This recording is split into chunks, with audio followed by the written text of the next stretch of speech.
Hey everyone.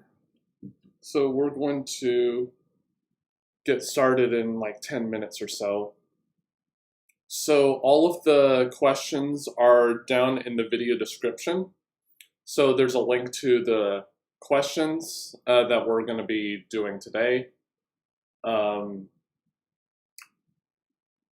There's quite a bit of a delay from what I can see. So we're going to... Oh, I should turn my sound off. So the first 100 questions we've already done. So if you look on my channel, we've done the first 100 questions on the questions link down below. We're going to do 101 through 200 today. So if you have any questions, just put them into the chat. I can see them, although there's quite a bit of a delay. Yeah, so we'll get started fairly soon.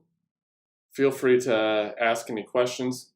We do have a subscriber and a donation goal. There's no consequence for not reaching the goal, but these are just the things that I want to actually achieve at some point soon, hopefully. So you can think of this stream as being a 3,000 subscriber milestone stream. So thank you all again for 3,000 subscribers. Actually in a few days it's going to be 6 months, so half a year of Easy Theory existing. So 3,000 subs in 6 months is pretty good. So hopefully we can make that start go up even more in the next 6 months. The projections, so there's a website called Social Blade where you can see projections of a channel over time, and it shows that some pretty amazing projections. I don't think that they're going to happen, but it's just what they're predicting. Thank you, Satyajit. Satyajit. Sorry if I butchered your name. I am the worst with names.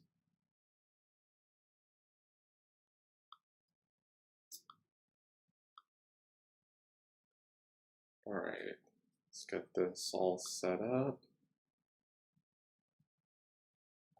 So what I want to do at some point during this is, I don't want this to be entirely me solving these problems. I want it to be that that we work through them together. I mean, I can just tell you, here's the answer, but that wouldn't be very productive, I don't think. What would be better is if we actually work through them and try to understand them at a deeper level. So that's what I want to do here.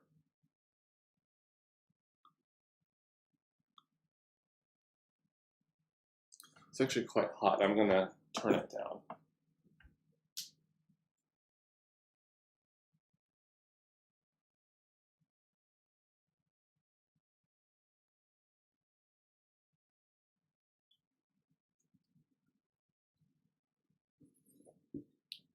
All right. Thank you. I love making that thumbnail. Yeah, that was a fun one to make. The question about Towers of Hanoi with more pegs than 3 is actually an interesting question, because there is a point at which the runtime becomes polynomial, in terms of there is a way to do it in polynomial time when you have enough pegs. I mean, if there are like n pegs, obviously, but the interesting question is, with 3 pegs, we can do it in 2 to the n time. If I move it to 4, how fast can I do it? And things like that. So it's actually a really interesting question. But yeah, the thumbnail was fun to make.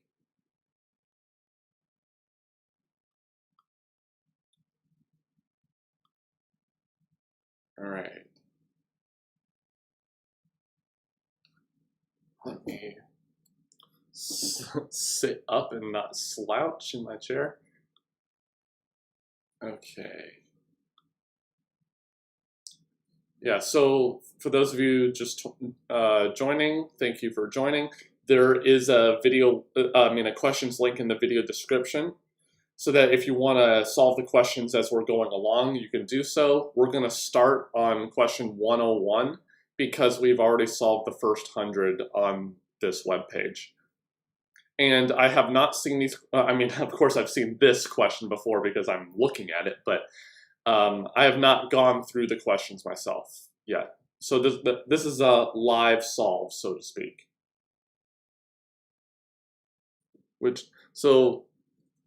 Like live demos and live solves are like the most dangerous quote unquote thing that you can do when giving a presentation.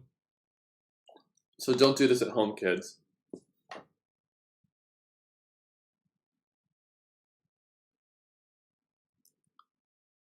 All right.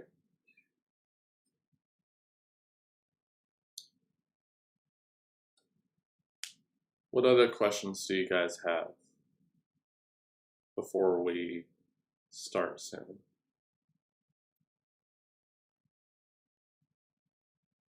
Let me actually look at this. Let's see.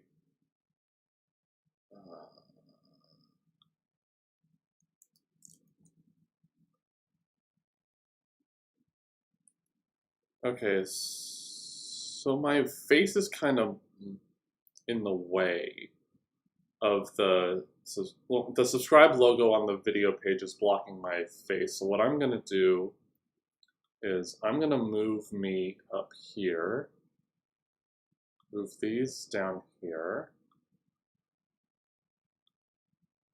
maybe there. So hopefully that will look a little nicer.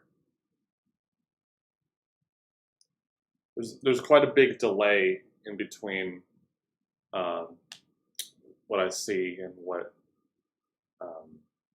actually shows up on the video player. Okay, yeah, that looks a lot better. Sweet.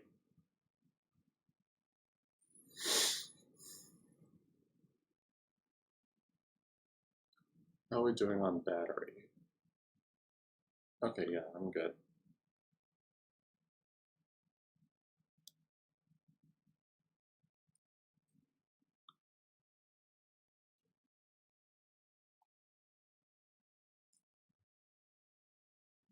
Anything else that you guys want to ask before we begin?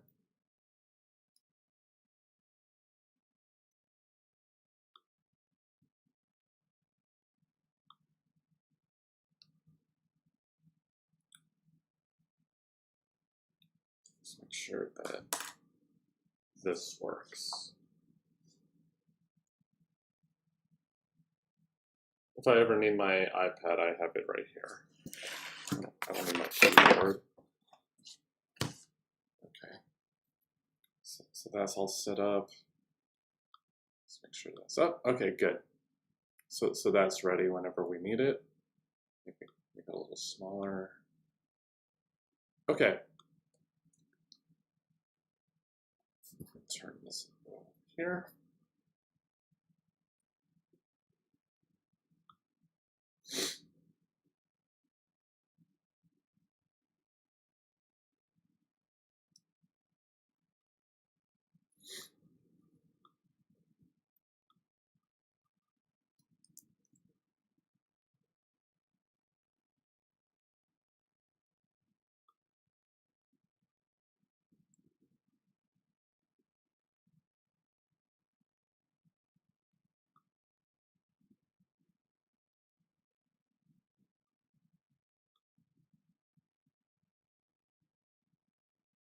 And when I publish this video, I'm going to cut it so that it starts right when we start.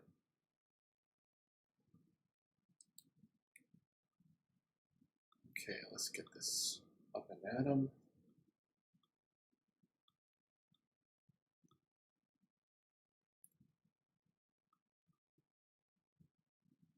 Okay, so let's get started. Let me move this here. Okay, so the first one says we're given two sorted lists of size M and N respectively. The number of comparisons needed in the worst case by the merge sort algorithm will be one of these. So merge, it's funny that this question's here because tomorrow's video will be vaguely related to this question. Okay, I'll let you figure out what that means. Hey, Wayne. So here, if we have merge sort, it's saying that we have two sorted lists right here, and we want to merge them together. So they're both sorted, and we want to merge them together.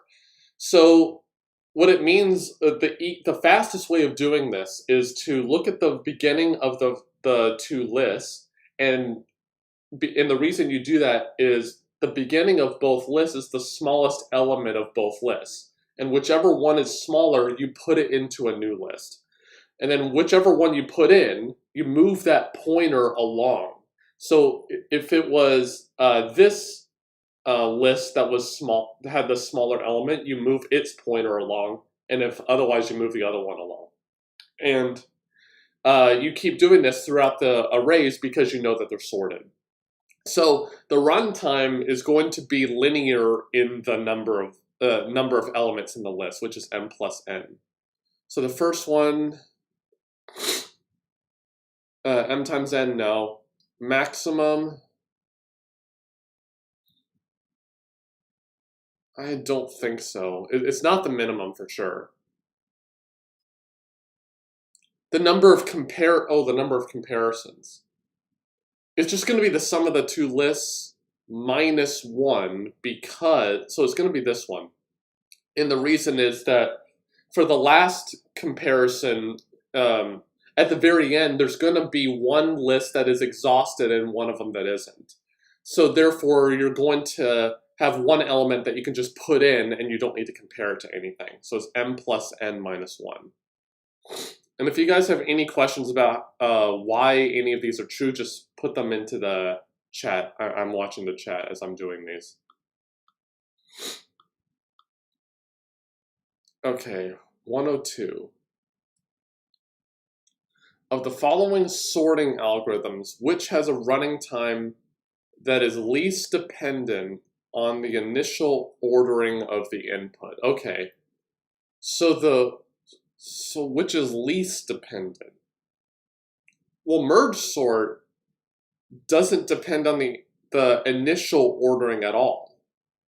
It takes the same amount of runtime regardless of what the input list is. Insertion and selection, they are slow if you have a list that is in reverse sorted order, I think. Yeah, and quicksort, it depends on the implementation of quicksort, but in the worst, it could, some implementations just pick the first element. So it would be dependent on the first element, which means it's dependent on the initial ordering. So I think merge sort is it's off screen. Okay, I need to fix that because that's gonna drive me insane. So let's fix this. So I want this to match what I actually see in my browser window. Okay, so right about there is where I need to be. Okay, so I think for this one, it's going to be merged. Does anyone have a different idea for other than merge sort? I'm going to go with merge sort. Okay, yeah. So yeah, so insertion is good if it's already sorted. Okay, so I should have read this better, although I got it right. Which is a running time that is least dependent. It's not that which one is fastest regardless of the initial ordering. It's which one has the least varying runtime, which it could be really, really, really slow, but it's just as not dependent on it at all. Okay, I think that's good. The level of aggregation of information required for operational control is, I have no clue. Does anyone have any idea about this one? The level of aggregation of information.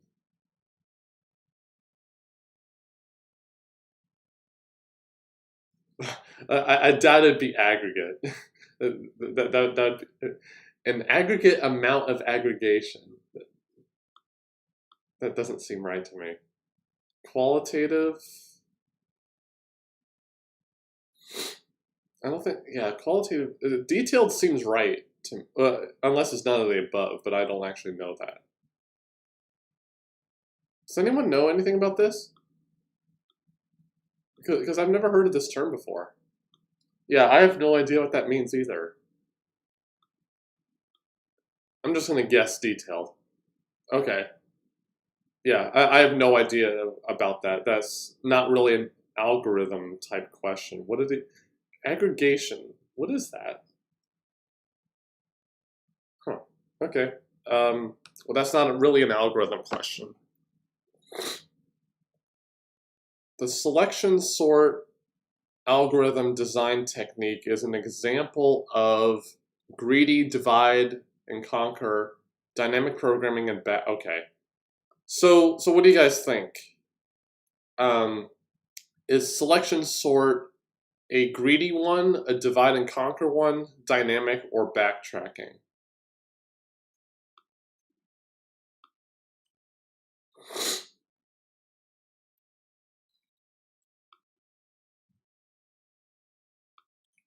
So what do you guys think?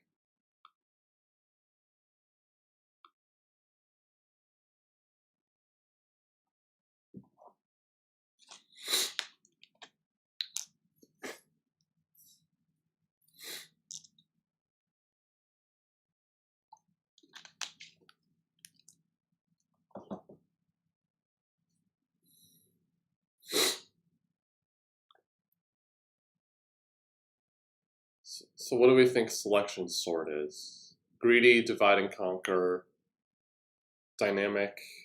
So Rahul says greedy, and in fact that's the right one. Yeah. Yeah, so greedy, although, yeah, I'm not quite sure if that's the right way to phrase it, because it's not really greedy in that, like, it's not like you really have any choice here. You're just picking the next element and swapping it with the smallest one. So it's not really that. I guess it's kind of greedy. Yeah. Okay. I was thinking more insertion sort, not selection. Okay. So the average case and worst case complexities for merge sort are okay. So merge sort was the one that we saw earlier that had the not varying runtimes. And for merge sort, it's always n log n regardless. So it's n log n. The reason for that is that we're splitting it up into sublists of size, into two sublists of equal size, and each of the times that you combine too small a list, it takes linear time. So the recurrence is going to be 2 times t of n over 2 plus order n to combine the two lists. And if you expand the recurrence out, you get n log n. So it's n log n regardless of what the input is. So something that we should note here is that, see the subscript on the log? You could put that in there, but the big O notation, remember, gets rid of all constants. So the base of the log does not matter. So I had a teacher one time that had 2 answers for the runtime of something. It had big O log n, and then the other one was big O log base 2n. And I pointed out, like, these are the same thing. And they were like, oh, yeah. Okay, I'll fix that. So when you look at big O notation, the the constant does not matter. So the base of the log doesn't matter because it's just multiplying by a constant number. Okay, so that's 105. 106. The time taken by binary search to search. Okay, so binary search will always take log n time, always. I'm not sure what this answer is. N base 2. That doesn't mean anything. But okay, so but it's log n always. It's always log n. Yeah. So some of these questions are actually quite easy compared to other questions. Just so that you know in the future. If some of the questions look easy, it's probably because they are easy. The Fibonacci sequence is the sequence of integers. Okay, yeah. So remember that the Fibonacci sequence is the first two terms are 0 and 1 or 1 and 1. It depends on how you start it. Then the next term is the sum of the previous two. So we see in the first one that 5 is not 1 plus 3, so A is not the answer. C is not because 3 is not equal to 0 plus 1, and D is not the answer for the same reason. So B is going to be the answer on that one.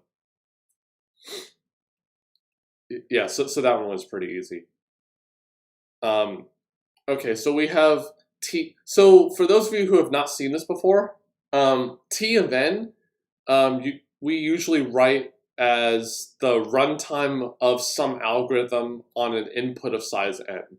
So this is saying the runtime of an algorithm is given by the runtime of n is whatever the runtime of n minus 1 is, plus the runtime of n minus 2 minus the runtime of n minus 3.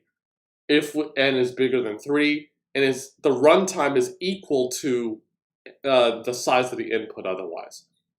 Then what should be the relation between T1, T2, and T3 so that the order of the algorithm is constant? Okay, I see.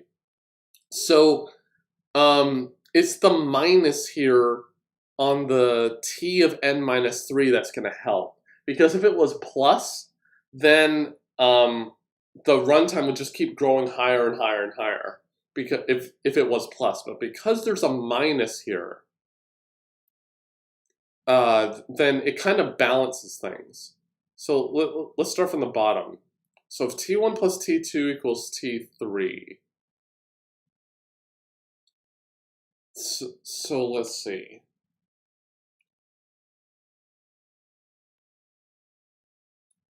So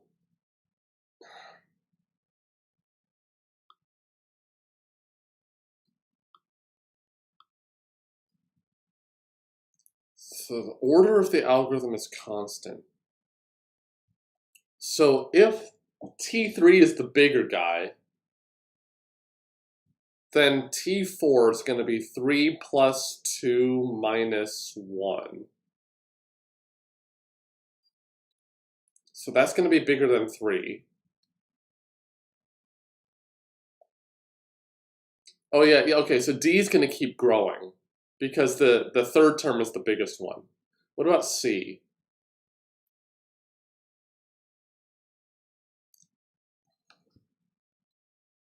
So if C is true, then T1 is the big guy. So if T1 is the big guy, then what is T4? So it's 3 plus 2 minus 1. Okay, so that's pretty tiny. That's going to be a small value. What is T5 going to be? So that's T4 plus T3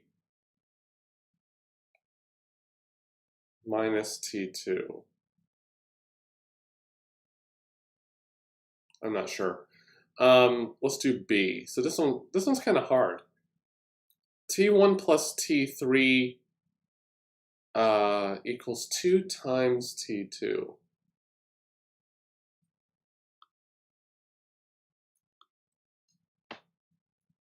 So T2 is the average of the two.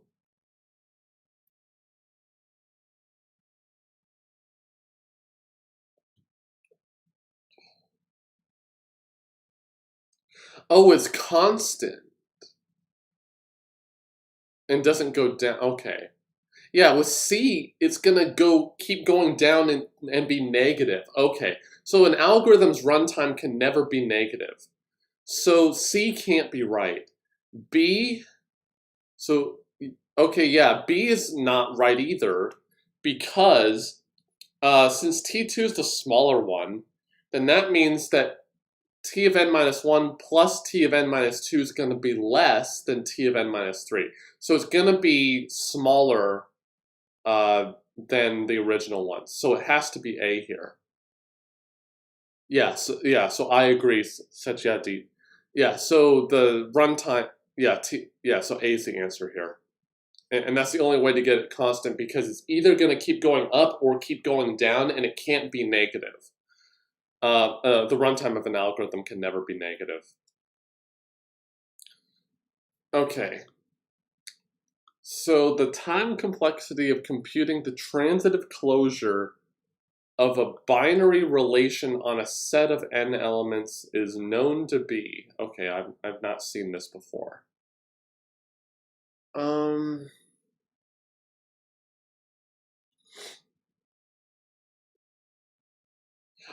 okay. So this is kind of like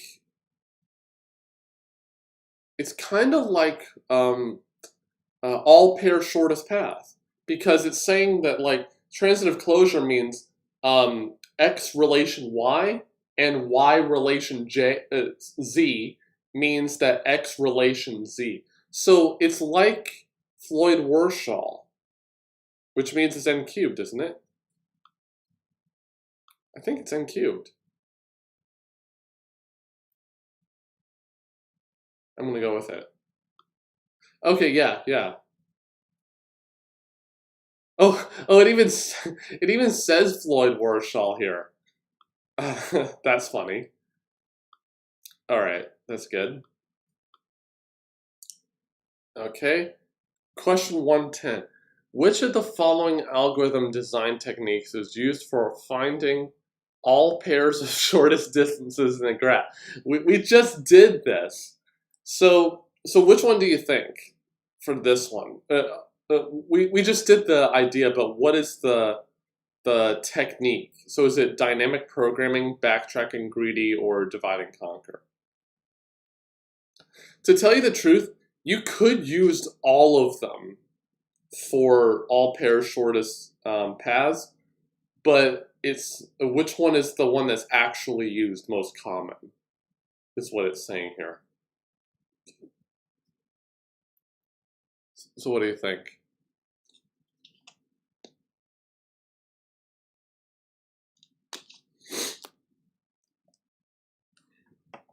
Yeah, dynamic programming. Yeah,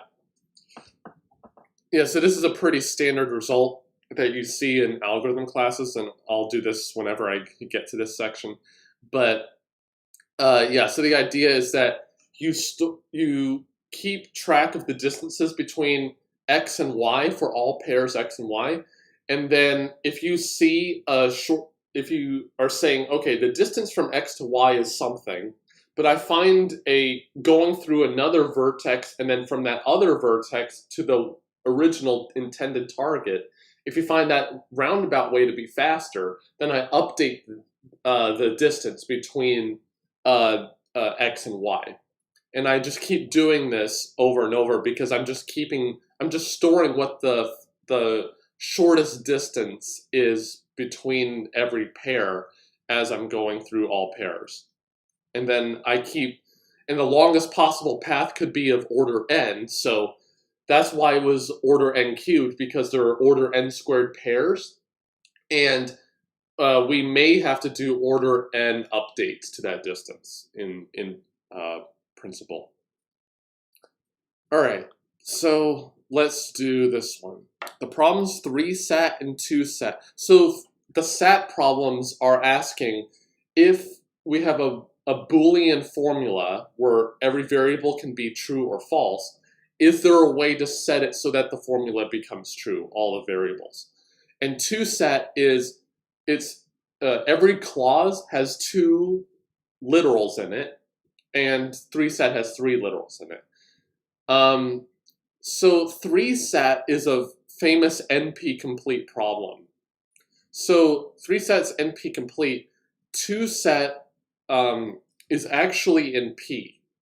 And we know this because, so the algorithm is, look at one clause. So it's, you set one of the variables to be true, because one of the two has to be true. So if one of them is true, then try to go through all of the other clauses and see if you reach a contradiction. If you don't reach a contradiction, it must be the other variable set to true, because there's otherwise no way that that clause can be satisfied. With 3-sat, that technique doesn't work, because if you set one variable to be true, you have two others to work with. And it could be either one of the two and you don't know. But with 2-sat, it forces the other variable to be true. So 2-sat is in P. So actually the first three answers could be right here, because we don't know the status of P versus NP yet. So they could both be NP complete, or both in P, or both of those possibilities. So it actually could be any one of these, but I'm assuming that they want you to guess that P is not equal to NP. So I'm going to say C here. Okay, yeah. But this is actually a red herring, in that, okay, this says that 2-sat is not NP complete and 3-sat is not NP, which is not true. Or at least we can't conclude that immediately. Yeah, so 3-sat could be NP and 2-sat could be NP complete. We don't know the answer to that yet. But 2-sat is definitely NP and 3-sat is definitely NP complete for sure. Yeah. So recall that SAT is Boolean formulas, where you have a. So let me show you. So let me fix this. So for the SAT problem, it's actually called the CNF SAT problem,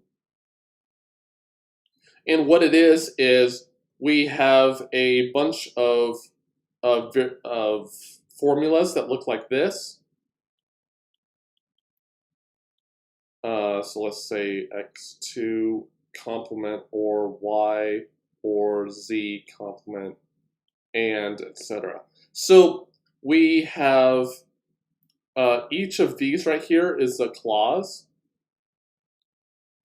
and these v's, right? These are called v's, and these are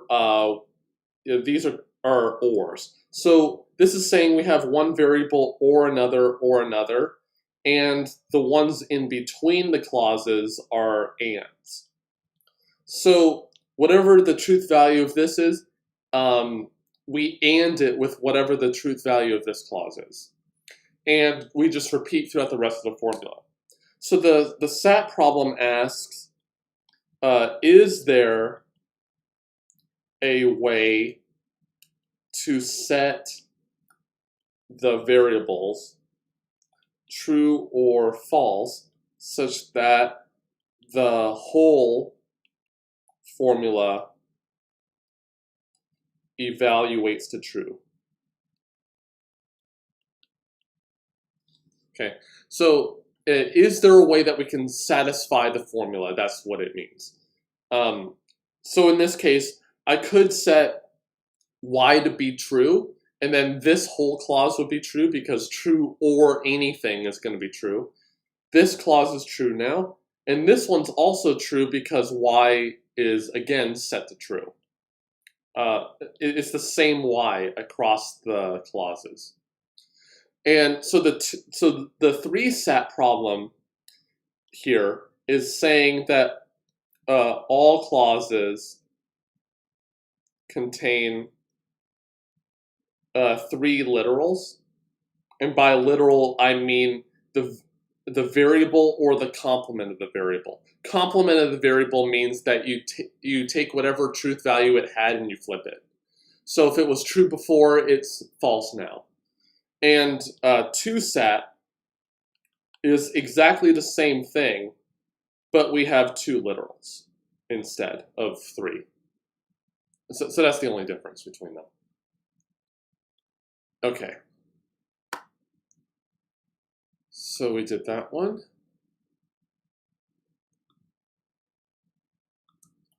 All right, so let's do 112. The recurrence relation that arises in relation with the complexity of binary search is this. Okay, so binary search says we have a sorted list and we're going to look at the middle element and go either left or right depending on what we're searching for, if it's bigger or smaller. So that means that each time we're going to cut the list into one piece of half the size that it had before. So it can't be A because it says we're going to take 2 subproblems of half the size of the original. So A is not right. B is going to be right here. Because the comparison is just a constant amount of work. It's not going to take... The list size doesn't matter in terms of comparing one element against another. So it's B here. Which of the following in-place sorting algorithms needs the minimum number of swaps?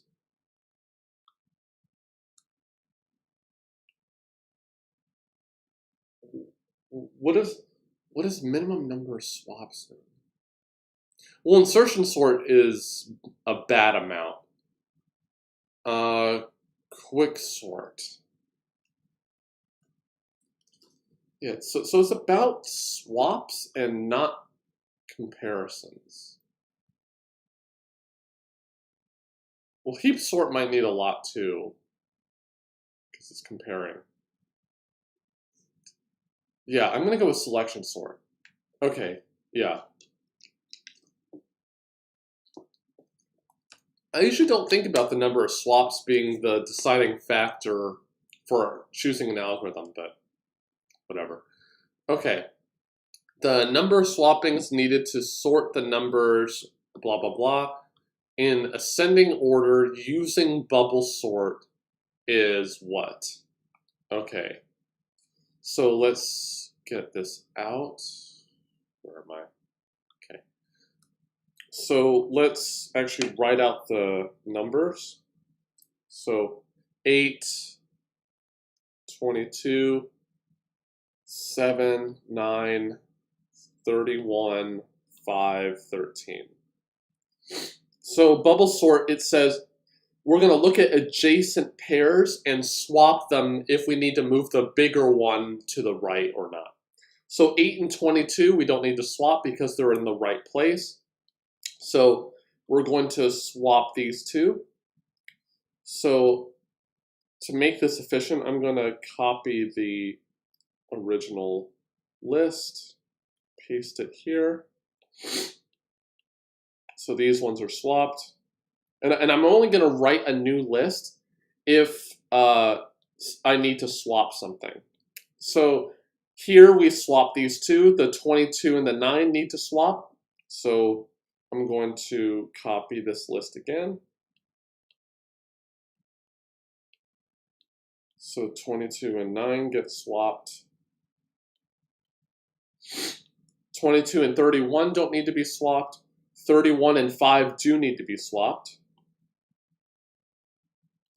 Maybe I should show which ones are actually swapped. So 22 and 9 got swapped there. 31 and 5 get swapped here. So 5 and 31. And then the 31 and 13 get swapped. So I'm going to swap those two. So we have 13 and 31. So 31's in the right place now. 8 and 7, they do need to swap. So I'm going to copy the list again.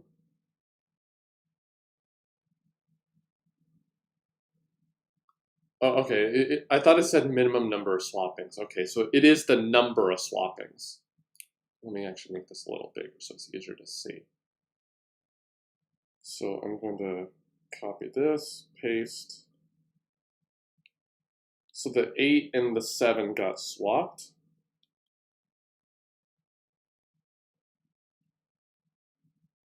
Okay, yeah. So then we compare 8 and 9, those are okay. 9 and 22, those are okay. 22 and 5 get swapped.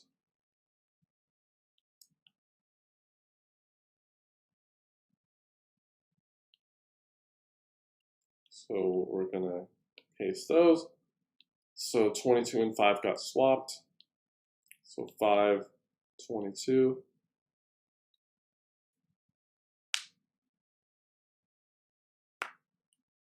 So let's see. So we have 1, 2, 3, 4, 5, 6 so far.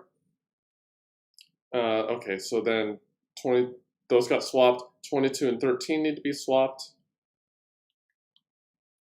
This one's not really that interesting because it doesn't really tell you something interesting about bubble sort or something. So 22 and 13 got swapped. So 13, 20, 22 here. Okay, and then 22 and 31 are in the right place. Okay, that's good. 7, 8, let's go back through. 7, 8 are good. 8 and 9 are good. 9 and 5 are not good. So I'm going to swap them. Yeah, so I'll do it this way. So let's swap those two boys. So 5 and 9. And actually what we can see is that the 5 is going to make 2 more swaps. And that's it. Because all the other ones are in sorted order. And the only one that's not in the right place is the 5. So we would need to move it 2 more places. So plus 2, whatever that is. So let's see. So we have 1, 2, 3. Oh, I didn't say which ones got swapped here. So let's 4, 5, 6, 7, 8 plus 2. That's 10. Cross our fingers. Yeah, sweet. Cool.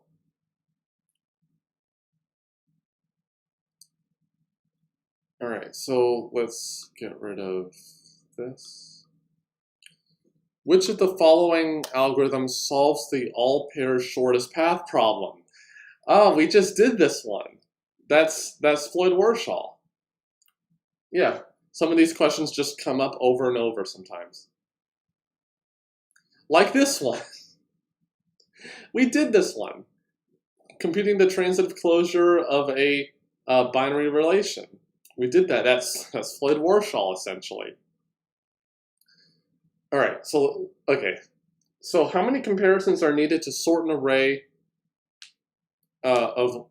Hi, Anik, thanks for joining. How many comparisons are needed to sort an array of length 5 if a straight selection sort is used and the array is already in the opposite order? Okay, so let's actually work this out.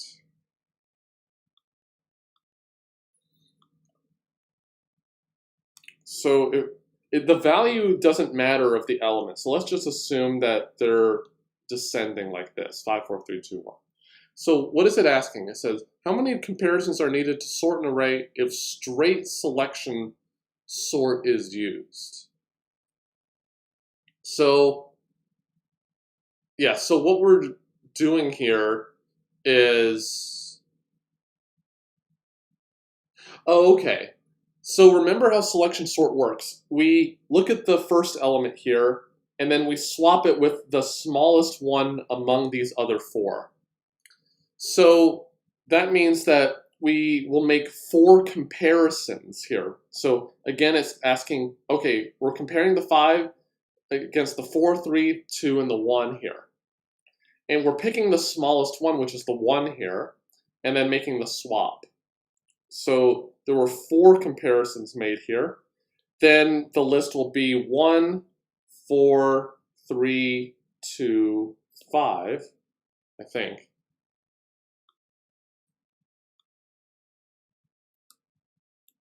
And then, so this one is sorted.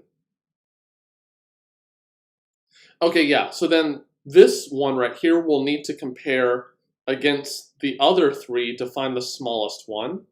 So the smallest one is the 2 here, so we incur 3 here. And what we're going to see is that we're going to get 2 more comparisons next time and 1 more comparison next time. And then after that, we'll have 1 element left, which has to be in the right place. So in total, we're going to have the total of these number of comparisons, which is 10. So I'm going to go with 10 here. Yeah, nice. Yeah, so in general, what you're going to see here is if you have n elements sorted in the opposite order, you're going to have n times n minus 1 over 2, which is the sum from I equal 1 to n minus 1 of I, number of comparisons. If it is sorted in opposite order, that's what you're going to incur using selection sort, which is one of the reasons why a lot of people don't use selection sort. All right, let's move on.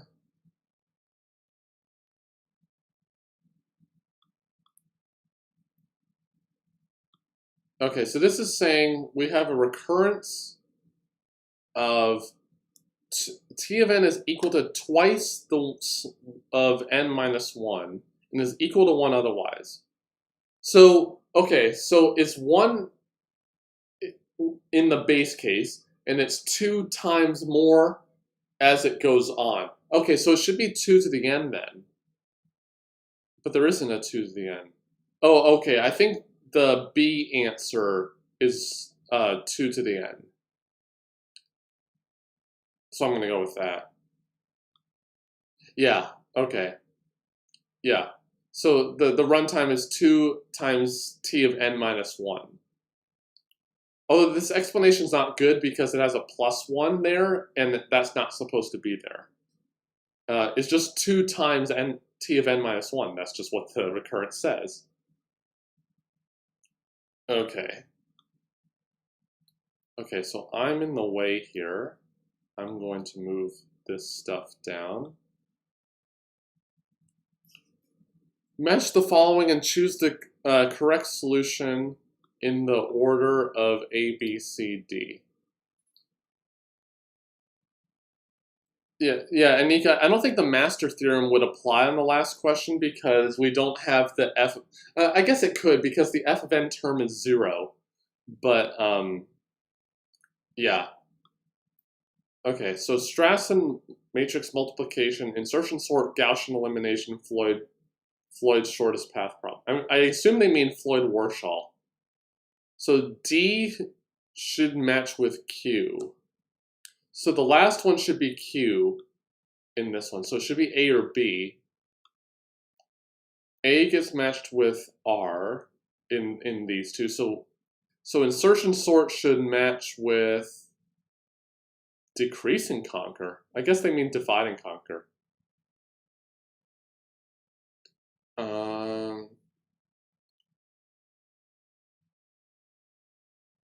I would guess insertion sort is decrease and not transform because, although I'm not sure what transform means. Okay, yeah, Gaussian elimination should be transform because you're actually modifying the entries of the matrix as you're doing Gaussian elimination. So it should be B here because B matches with P, the decrease and conquer. So it should be B. Okay, cool. That's good. Yeah, a Gaussian elimination is just used is to put a matrix into reduced row echelon form, which is a way of trying to find the determinant of a matrix. So if you wanted to find a determinant of a matrix, Gaussian elimination is a way to go. Although there are other ways too. Okay. And the way that you do that is you want to make sure that the entries on the diagonal are all ones, and if they're not one, you multiply various entries by the reciprocal of it. So that's all you need for that. All right. The average number of key comparisons required for a successful search on for sequential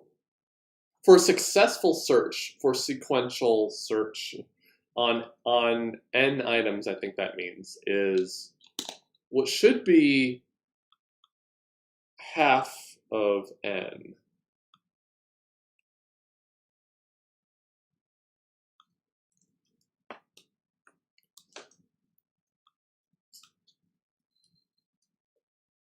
But wait, these are almost all n over 2. Oh, key comparisons. But that should still be n over 2.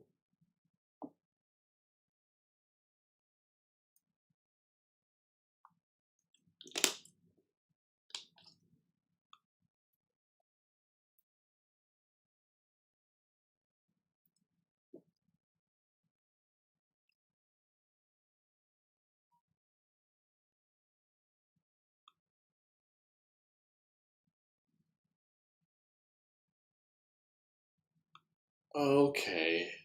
So this is a really weird question. So for the first, if it happened to be in the first position of the list, you need to do one comparison. And if it happened to be in the second position, you need 2 comparisons. If it's third position, 3 comparisons. So if you go through the whole array, and it's in the last position, that has n comparisons.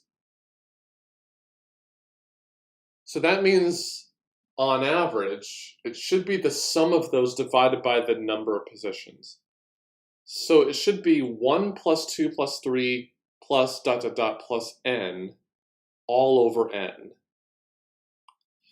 And that top sum, 1 plus ... plus n, that's n times n plus 1 over 2. So n times n plus 1 over 2 divided by n is n plus 1 over 2. So I'm going to go with n plus 1 over 2. Yes. Good. Okay, that's good. All right. The algorithm technique used in quick sorted. Okay, so I want you guys to answer this one. So, which algorithm design technique is used for quick sort? Is it dynamic programming? Is it backtracking? Is it divide and conquer? Or is it greedy? So which one is it here?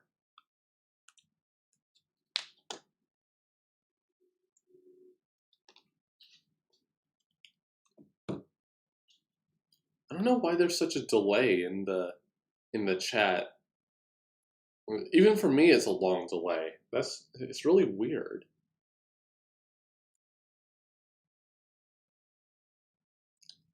So you say C, which is divide and conquer. I agree. Yeah, so it's divide and conquer because actually there's going to be a video about quicksort coming up soon. So the reason for that is that you have the pivot element and you have all the elements smaller on one side, all the elements that are bigger on the other, and you conquer both halves. So you divide the list hopefully into 2 equal pieces and you work on each individual piece. Okay, so that's pretty good. Consider the following recurrence. Okay, so 2 times t of the square root of n plus 1.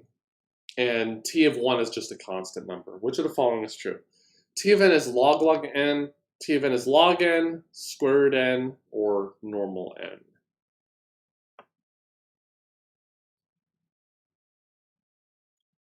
Okay, so this is not a case of the master theorem, I don't think, because it's not n over some number. So we can't really apply the master theorem here. So Anik says a log n. That seems kind of low. It's definitely more than square root. Oh, is it more than square root n?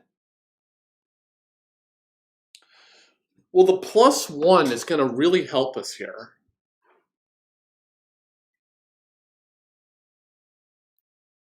It's going to be log n or log n, and I'm pretty sure that log n is too small for this.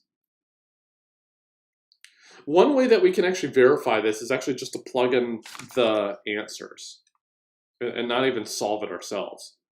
Although what you probably should do is expand the recurrence here.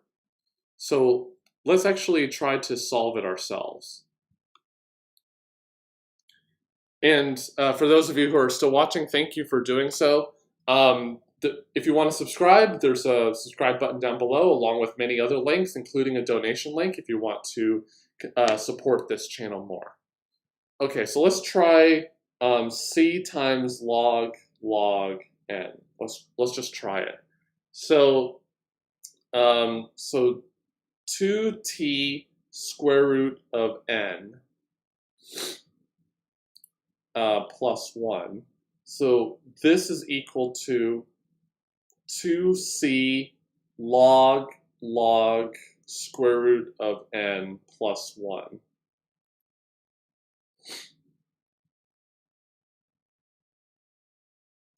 So this right here is power 1/2. The half is going to come out right here.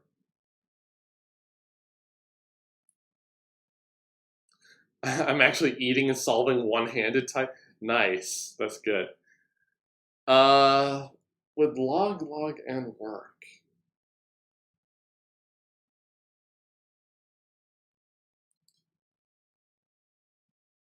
I mean, it seems like it does, but let's try c times log n. Maybe this technique doesn't work. So 2t square root n plus 1 is going to be 2c log square root n plus 1. So this is going to be c log n plus 1. This one's going to be... Okay, so it's a different constant. Okay, so this technique's not going to work. So don't do this. Yeah, so this technique's not going to work because it's going to give you something like log n for the first one and log n for the second one. So it's not going to actually help us here. So what I think we should do is expand the recurrence. So t of n, so this is what we have right here. So if we expand this out, so what do we actually get? So t square root of n is equal to 2t of n to the quarter plus 1. So plugging that back in, we get t of n is equal to 2 times this stuff right here, plus 1. And we're going to get 2 of 2t n to the quarter plus 1 and outside plus 1. So that's going to give us 4t n to the quarter plus 3, it looks like. So what we're going to actually see is if we keep doing this, we're going to get some power of 2 out front, t of n to the 1 over that power of 2, plus, okay, so this constant is going to actually go be multiplied. It's going to be 1 less than the power of 2. Yeah, so it's 1 and 2 here, 3 and 4 here. So in general, it's going to be 2 to the k minus 1. Okay, so let's see. How can we actually solve this? So what I'm going to do is I'm going to set s to be n to the power 1 over to the k. Is that right? No.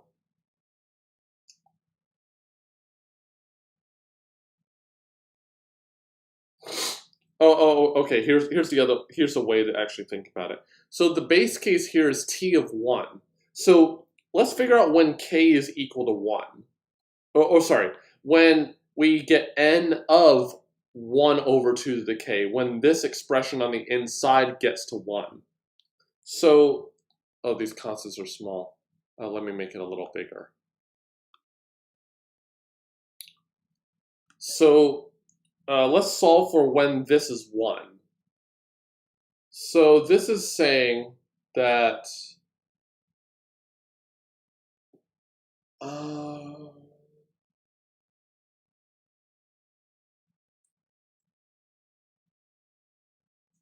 well, if we take logs, should we take logs here? Yeah, I think we should take logs. So we should have, so if we raise it to the power 2 to the k on both sides, no, that's not going to work. We're trying to solve for k.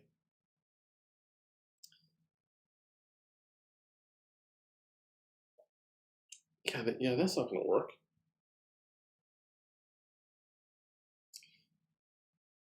So k should be,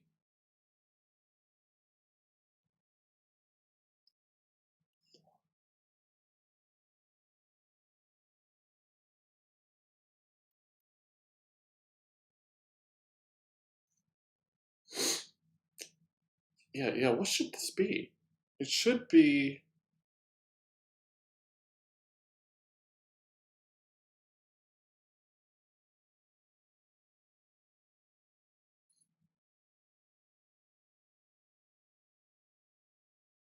okay, yeah, log n here is going to be 2 to the k.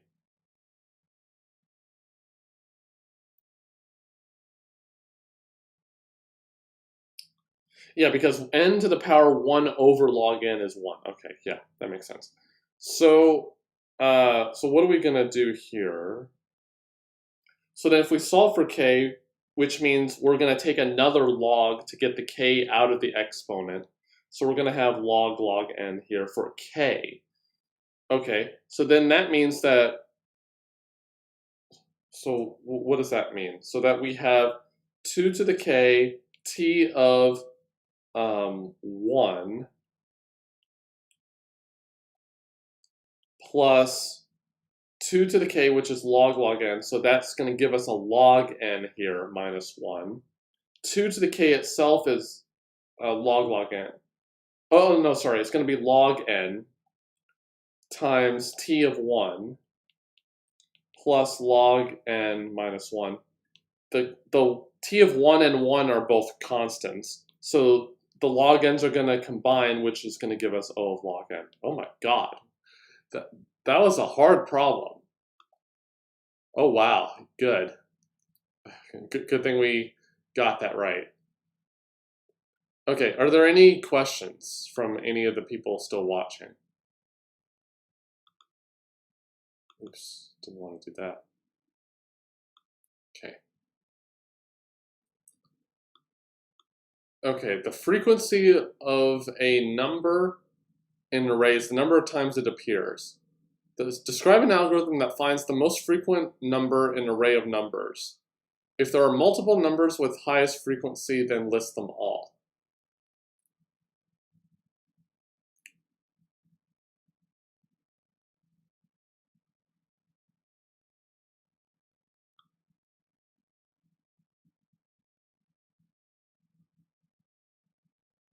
Okay, so, okay, this is actually not that hard.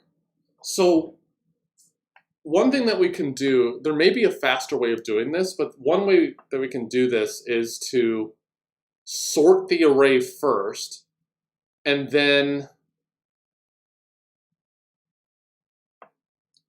yeah, we can find the most frequent one by keeping a counter for the longest consecutive. So if we have a number occurring a lot, it's going to be all consecutive in a sorted array.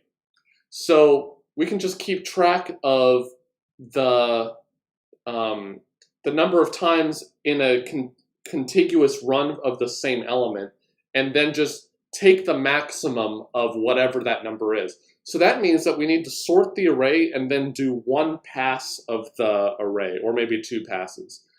So the thing that's dominating the runtime is the n log n for sorting. Counting sort, I'm not sure that would work. Okay, it is a number. That might work. Or maybe radix sort, yeah, because you assume it's a number. I'm trying to think of this more generally. But you can use something like counting sort, or use like a hash table or something, and just insert, like have the key be the element and the value be the number of times it appears, and then just go through the elements of your hash table, and then just output the one that occurred most frequently, or the ones that occur most frequently. So and that you can do at order n time. Yeah, so you can sort it, that's n log n, but you can do it faster with a hash table or something. So I'm not even going to do click that, because it's just an explanation.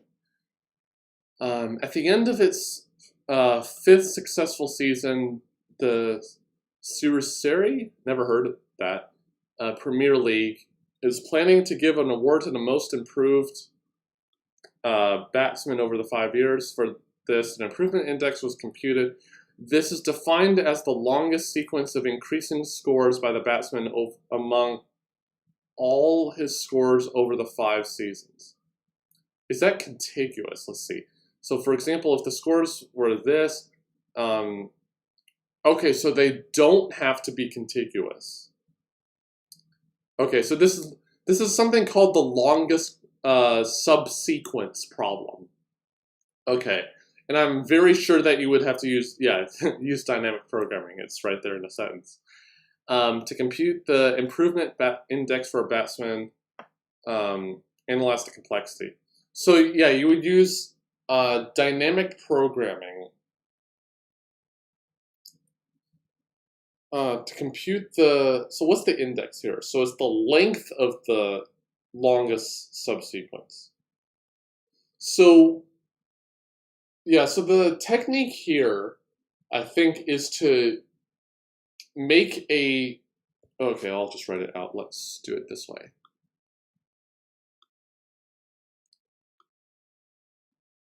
So I think the technique here is to make I'm going to make a function ls of I to be the longest subsequence in the array up to and including index I. So let's see. So how do we express the recurrence here? So ls of I, well, that means we're going to either include index I or not. Oops, I didn't mean to move that. So let's see. So we know that ls of 1 is 1, right? So the base case of when we look at the first index, well, we don't have any choice other than putting that first index in, so we might as well just put it in. But in general, what do we actually need? So either we include it or we don't.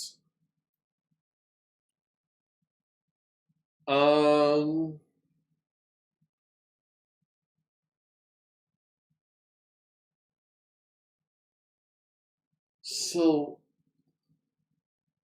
let's see.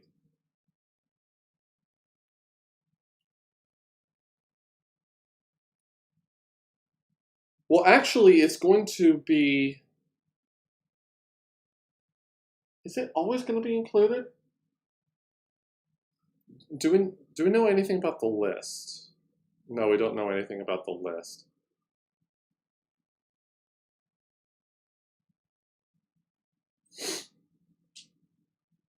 Oh, okay. I get it. I get it. So we're only going to include this index I in some subsequence if the element that's included before it is smaller. So then that means that we only need to include index I if the elements that we only need to include index I if we're looking at elements ls where the value of the element is smaller. Okay. So, and I don't know exactly where that is, but it's the length of the subsequence of I is one more than whatever the subsequence is of the earlier elements in the array. So it's going to be the maximum of ls of I, where, oh no, not lsi, it should be, let's do j, where the element at index j is smaller than at index I. Because if the element at index j is bigger, then I'm never going to include index I in the increasing subsequence. So so this is the recurrence here using dynamic programming. And so this would take n squared time. So why n squared? Because I say so. No, it's because if we look at index I, we're going to look at order I elements before it. So that means on so for index I, we're going to say have I comparisons in some sense. We're going to look up I things. So then that means we're going to go one lookup to two lookups to 3 to 4 and add all of those numbers up. So 1 plus 2 plus 3 plus 4 plus all the way up to n, roughly. So it's going to be order n squared here. So that is how you would lost my train of thought. That's how you would use dynamic programming here. And if you remember, if you have any questions, just put them in the chat. I'm watching the chat right now. Cool. So are there any questions? All right, we're 1 hour in and only a quarter of the way there. This is going to be a long day. All right, so let's go on to question 125. The number of comparisons required for an unsuccessful search of an element in a sequential search organized fixed length symbol table. So I guess just an unsorted array of length L is, it's just going through the whole array. Okay, so that's not hard. Yeah, so if you can't find it, you're going to search every element. So that's not complicated. T of n be defined by T of 1 is 10, so just some number. And T of n plus 1 is 2n plus T of n. What is the order of the growth? So let's see.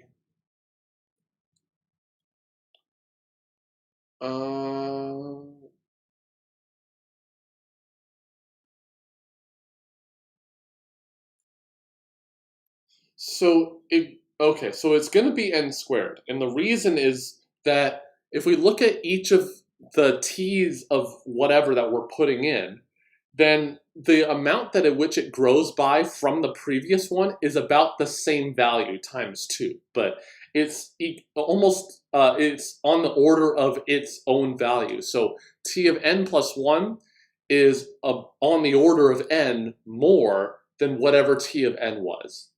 So then that means that to find what t of n is, it's going to be 1, let's say 1 or 10 plus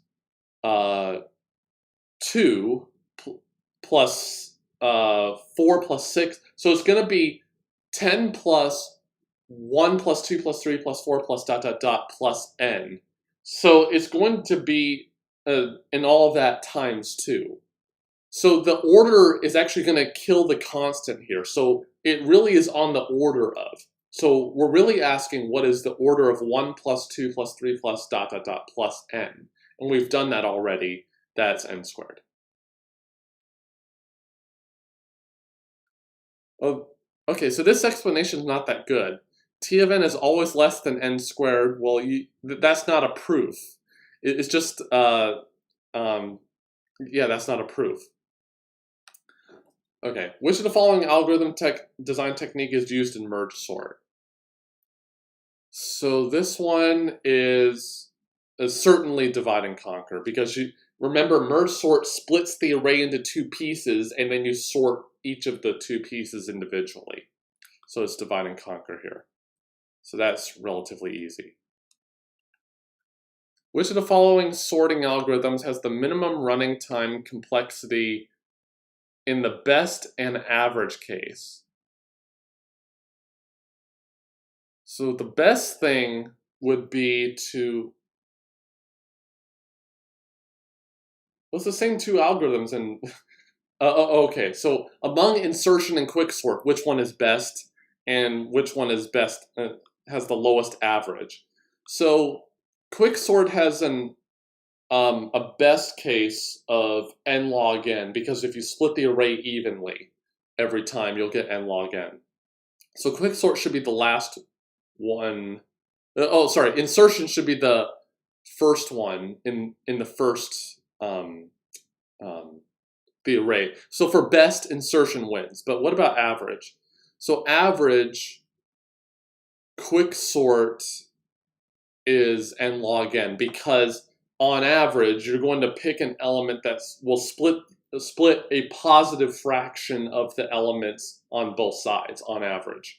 So you're going to, but on average for insertion, it's going to be n squared. So it should be insertion and then quick. So it should be A here. Okay, that's good.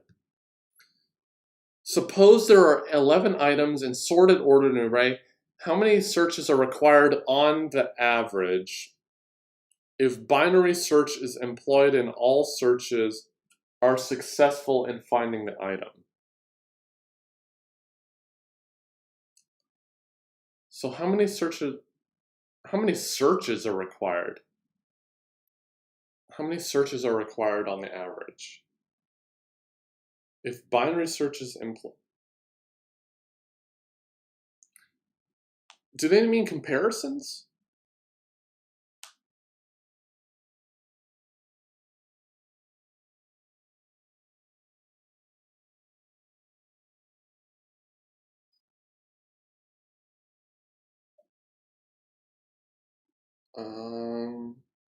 Yeah, this question is ill-phrased, I think. If binary search is employed and all searches are successful.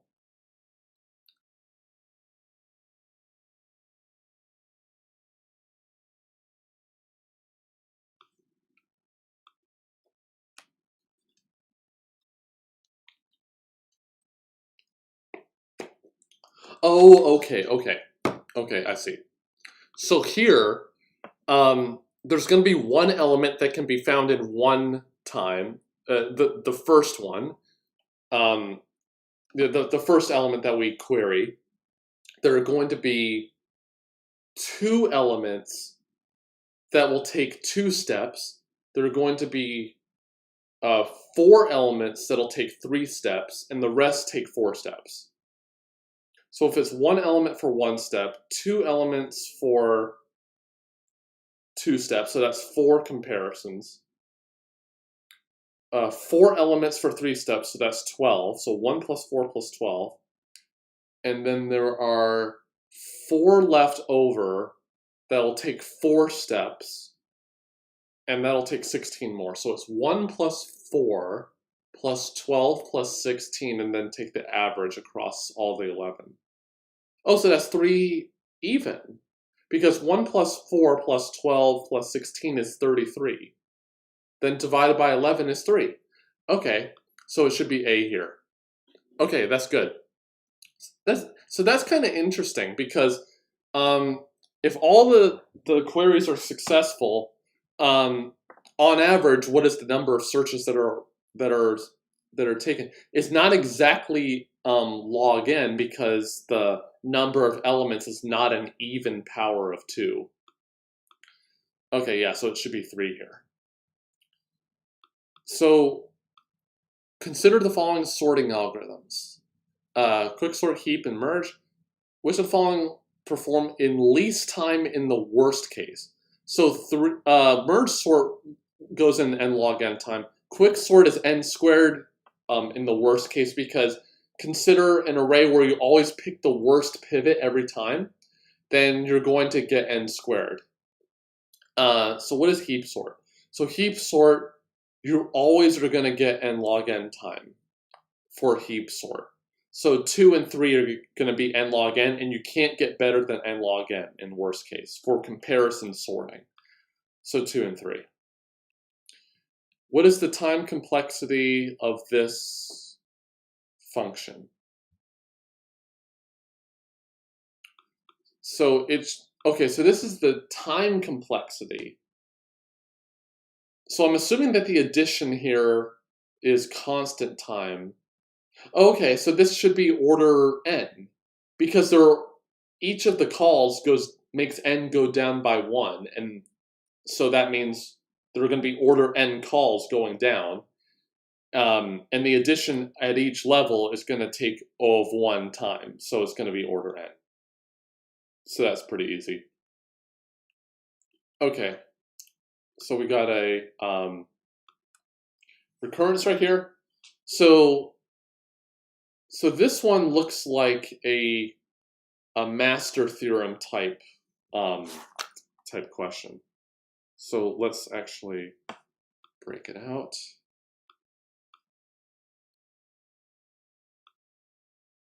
So what do we have? So we have T of m is equal to T of m, 3m over 4 plus 1. And then what we're asking is, okay, so the A out front is going to be 1. B on the inside is going to be, so in the master setup is m over b. So in this case, it's going to be 4 over 3 because it's the reciprocal, because it's m over b for this. So then what do we have here? So the 1 is actually suspicious. Oh, this should be log m no matter what. So if this was just any fraction at all, don't even forget about the fraction. Because this is a 1 right here, if it's a positive fraction of m on the inside, it's going to be log m. Think of binary search, where you split the thing into 2 pieces. So it's going to give you a larger constant on the log term, but because we're talking theta here, the constant is just thrown away. So it's going to be log m here. Yeah, so it's log m here. Yeah, so that's just something to keep in mind. Whenever you have a recurrence where you have a small number that's not dependent on the variable, and it's 1 on the front, is always log m if it's a positive fraction on the inside. So if this was 1m over 16, it would still be log m. As long as it's a positive fraction, just a fraction, not like m minus 1 or something. If it's a fraction of m on the inside, then it will be log m. Here. And you could apply the master theorem for this, but here you didn't actually need to. Okay. So, which of the following algorithms solves the single source shortest paths? So this is not Floyd-Warshall, because that's all pairs, shortest path. Prim's does minimum spanning trees, so that's not even related to paths. Johnson's, never heard of that. I know Dijkstra's works. I don't remember Johnson's algorithm. Yeah, so it's D there. That's pretty easy. Text is made up of the characters A, B, C, D, E with some probabilities. The optimal coding technique has an average length. Okay, so we've done this one before. So the idea here, so let me break this out. So the way to solve this one for coding techniques or whatever is to make it like a little tree where you have the two smallest probabilities together, and then you just repeat with the two smallest probabilities, where when you join them, the vertex that's joined is going to have the sum of the two probabilities underneath it. So the two smallest ones are going to be 0.08 and 0.12 in this case. So 0.08 and 0.12. These are going to combine to get 0.20. The two smallest ones now are 0.15 and 0.20. So I'm going to have 0.15 here. These are going to combine to get 0.35. Then the two smallest ones are going to be 0.35 and 0.25. So let me move these down so I have some more room. So we have 0.25 here. So these are going to combine to get 0.6. And obviously the other one is 0.4. Yeah, this is Huffman encoding. Okay, so let's see. So what do we have? So where is A? So A is, although it doesn't really matter. So A is here, B is here, C, D, and E. Okay, so what are we going to actually need here? So all I'm going to do is I'm going to assign either 1 or 0 on both sides. So I'm going to have, let's just say 1 here, 0 here. So 1 goes to the right, 0 goes to the left, although it doesn't actually matter what the characters are here. But that's what I'm going to assign them. So 1, 0, 1, 0. So then A is going to be something, B is something, C is something, D is something, E is something. So A is going to be just the concatenation of the characters that reach from the top to where it is. So that's going to be 4 characters, 0, 0, 0, 0. B is going to be just a single one. C is going to be 0, 1. D is going to be 0, 0, 1. And E is going to be 0, 0, 0, 1. And so this one has 0.08 probability, B is 0.4, C is 0.25, D is 0.15, and E is 0.12. So this is going to contribute 0.32 because this is of length 4 with probability 0.08. So this is 0.32. This one's going to be 0.4. So 2 times 0.25 is 0.5. D is going to give us 0.45, and E is going to give us 0.48. So if we add up all of these, so 3.2 plus, I'm losing my mind. So the top and bottom are going to be 0.8, 0.4 is going to be 1.2, 1.7, 2.15 it should be. That's what I'm going to guess here. Cool. That was good.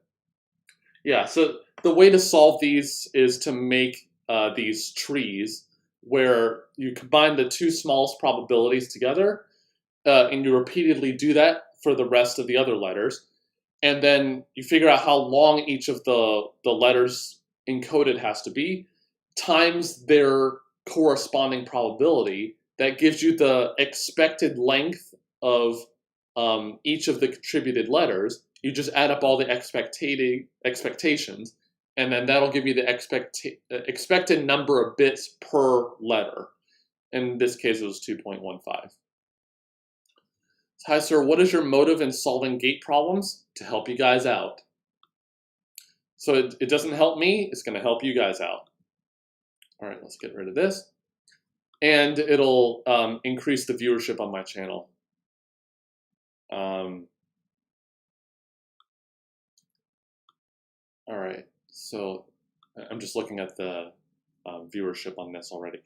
Okay, a binary search tree in which every non-leaf node has non-empty left and right subtrees is called a strictly binary tree. So such a tree with 19 leaves, every non-leaf node has non-empty left and right subtrees. Such a tree with 19 leaves cannot have more than 37, has exactly 37, has exactly 35, cannot have more than 35. Okay, so this is interesting.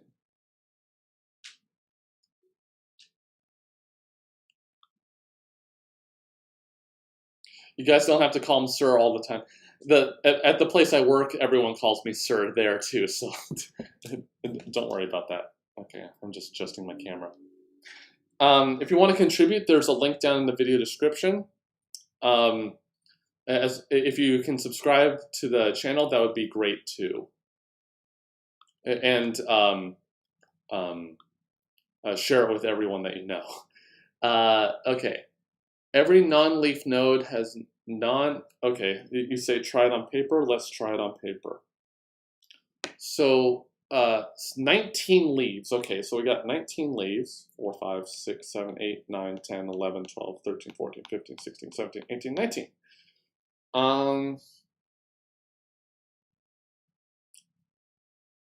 19 leaves.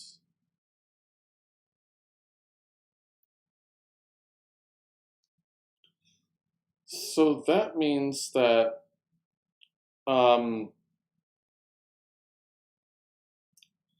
okay, so when I put these together, I'm going to create another node in the tree. So what's going to happen here?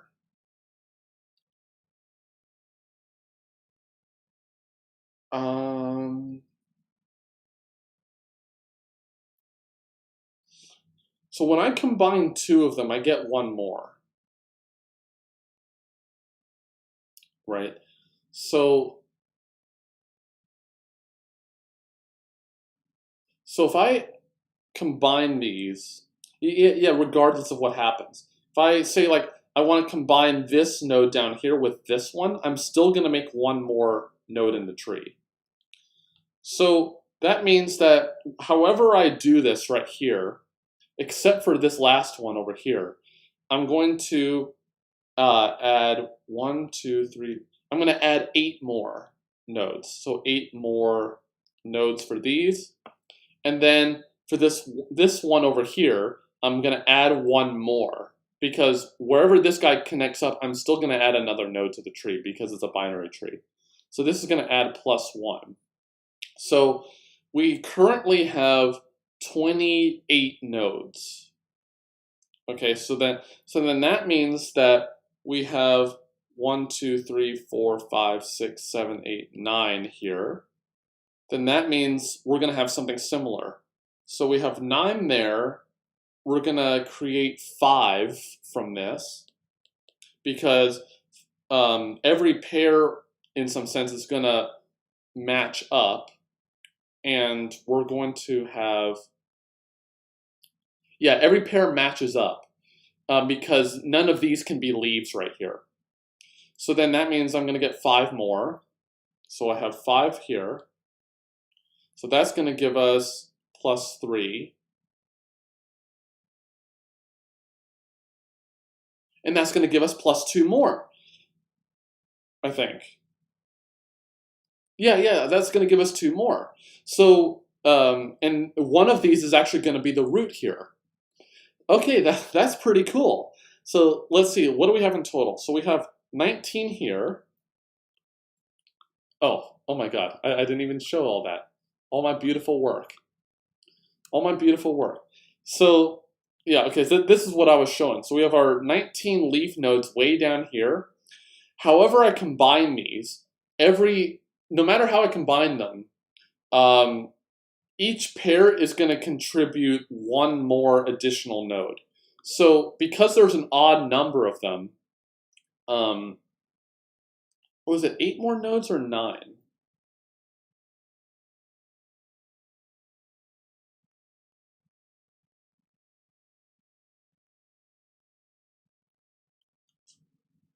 Okay, I'm not sure if I got that right.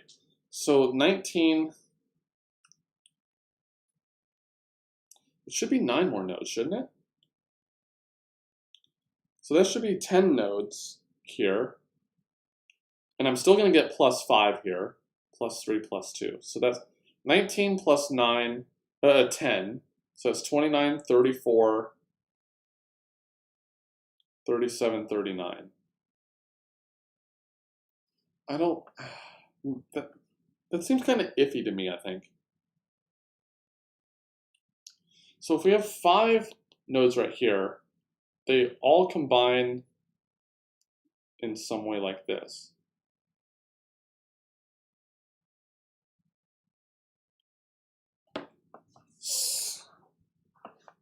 30.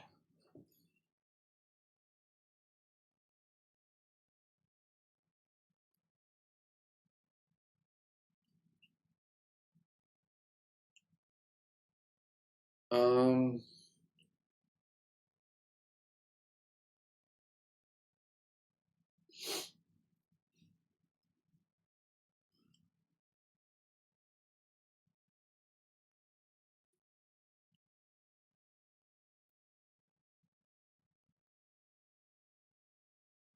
okay, I think I'm double counting something. So that's the 19 down there. We got our 10 here. Those are going to combine to get 5 more. We should have 3 here.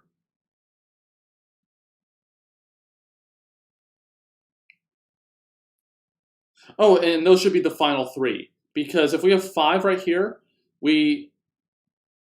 Oh, no, that's not right.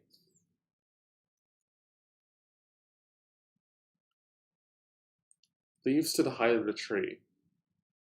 Well, 39 can't be right because it's none of the answers. There must be something I'm missing.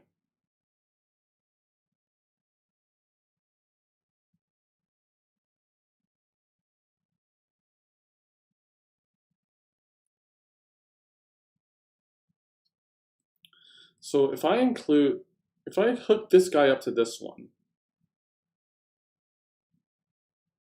yeah, if we have 5, okay, so let's see. There must be something I'm just not getting. So if we have 5 leaves, what do we get? So we should have this.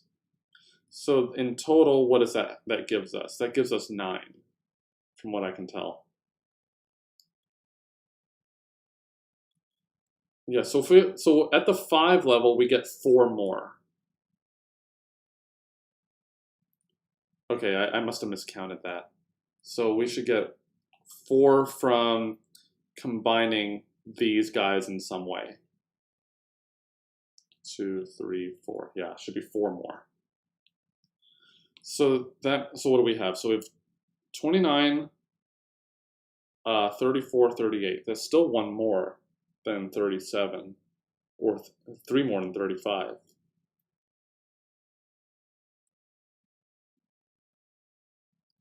Yeah, is it 10? Is it 10 more?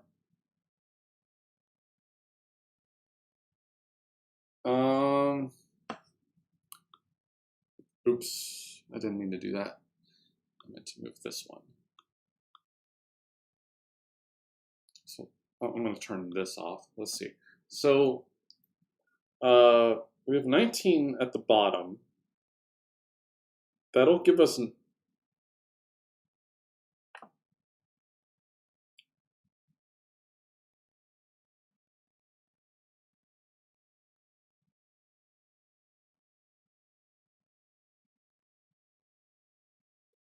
oh, it eliminates. Okay, I see. So yeah, so this guy hooks up with one of the other ones. So I was actually double counting one of the notes. So it actually should be 37. I was at 38. I double counted one. It's 37. It's the right idea, but I was double counting a node instead of not double counting it. Okay. Yeah, that was harder than I thought. Yeah, I should revisit that question because that was actually kind of hard for me. Match the following with respect to algorithm paradigms. So 8 queens is going to be backtracking. So it's going to be A, B, or D. Yeah, there was a formula, but I'd rather not think of it that way. So it's not C for sure. Matrix multiplication should be divide and conquer, I think. Okay, so C should be 2. So, oh, okay. Yeah, it should be D here. Yeah, because C has to match with divide and conquer here. Okay, that's good. The maximum number of comparisons needed to sort 9 items using radix sort. Assume each item is a 5-digit octal number, so 9 items. Okay, so if I remember right, radix sort, you sort by each of the possible digits. So it could be 0 or 1 or 2 or 3. So there are 8 possible individual digits here. I've played chess recently. What a coincidence. Yeah. Okay, so each of the digits can be 8 possible values, and each of the numbers is 5 digits long, and there are 9 of them. So it'll be 8 times 5 times 9, which is 360. Okay, yeah, so it should be 360. Nice. The screen's actually getting cut off a little bit. Let me fix that.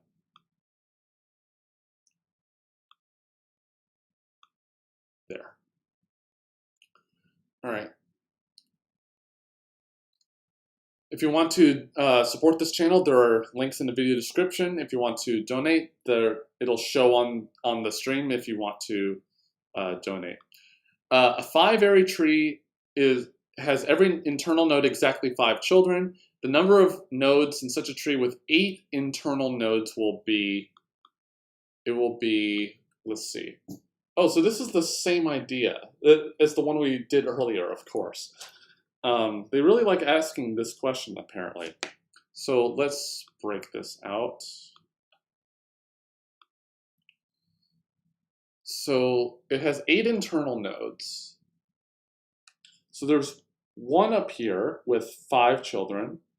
That's got to be one of them. So these, so what is it going to be? So let's just say that this one has 5 children. So we have them right here. Then what happens here? So we have 2 internal nodes right now. So every one that I add children to is going to add 4 leaves onto it. So every single of one of these nodes that I expand into 5 children is going to have 4 additional children. So it should be 40 plus 1, shouldn't it? Because we had the 1 to start with. No, we had 5 to start with. Okay, yeah. So it should be 40 plus, it should be 41. So that's none of the above. Oh, that's surprising. Yeah, it should be 41 because every single node that you expand is going to, it's going to add 1 internal node and add 4 leaves every time. So that's, if we need 8 internal nodes, we need 5, oh, no, it adds 5 leaves. That's what I meant. It adds 5 leaves. Okay. So consider a Boolean function of n variables, the order of an algorithm that determines whether the Boolean function produces an output 1 is So this can, well, P versus NP is not solved, so we don't know the exact answer to this. But the current hypothesis is that it's always exponential, so that's pretty clear. So the best possible thing that is really known essentially so far is just try all possibilities. There isn't a faster algorithm known for this. Okay. E is the number of edges in the graph, and F is the max flow of the graph. So for those who don't know, flow just means you assign some number to the to an edge called a capacity, and what you try to do is to send as much as you possibly can from one vertex to another when you never exceed the capacity of an edge. And so if you have a bunch of edges going into a vertex, the sum of the flows into them is the amount of flow going out of a vertex and things like that. When capacities are integers, the runtime of Ford-Fulkerson is bounded by, okay, gotta remember Ford-Fulkerson.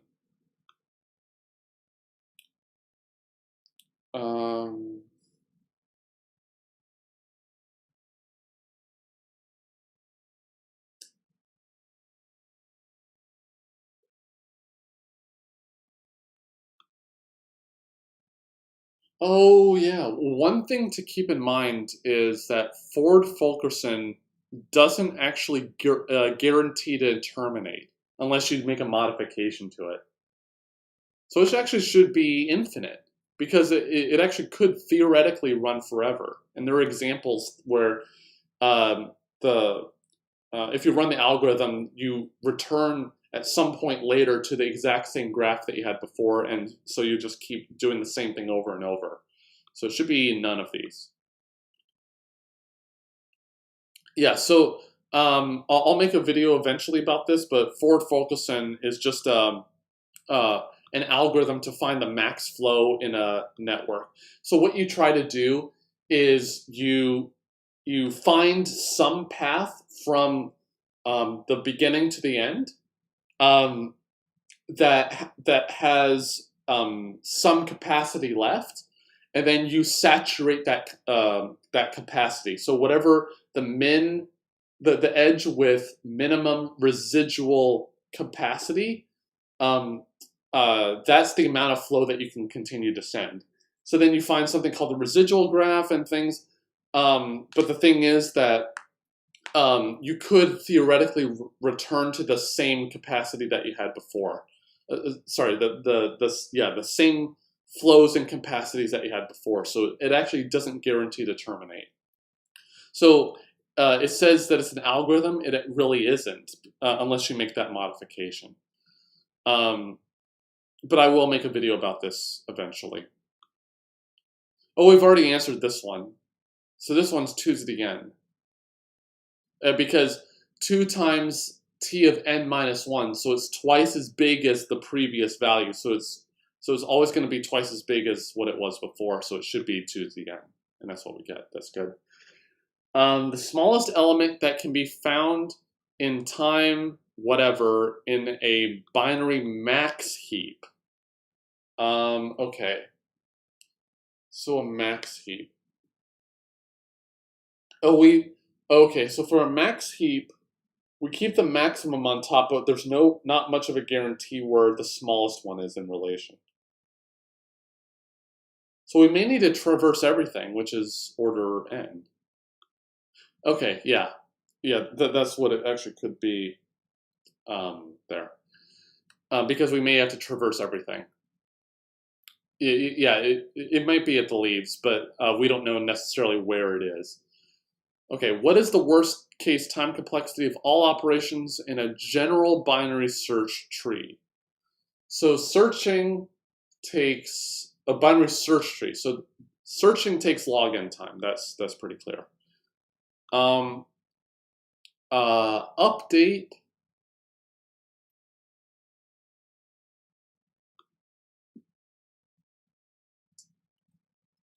Oh, okay. A general binary search tree.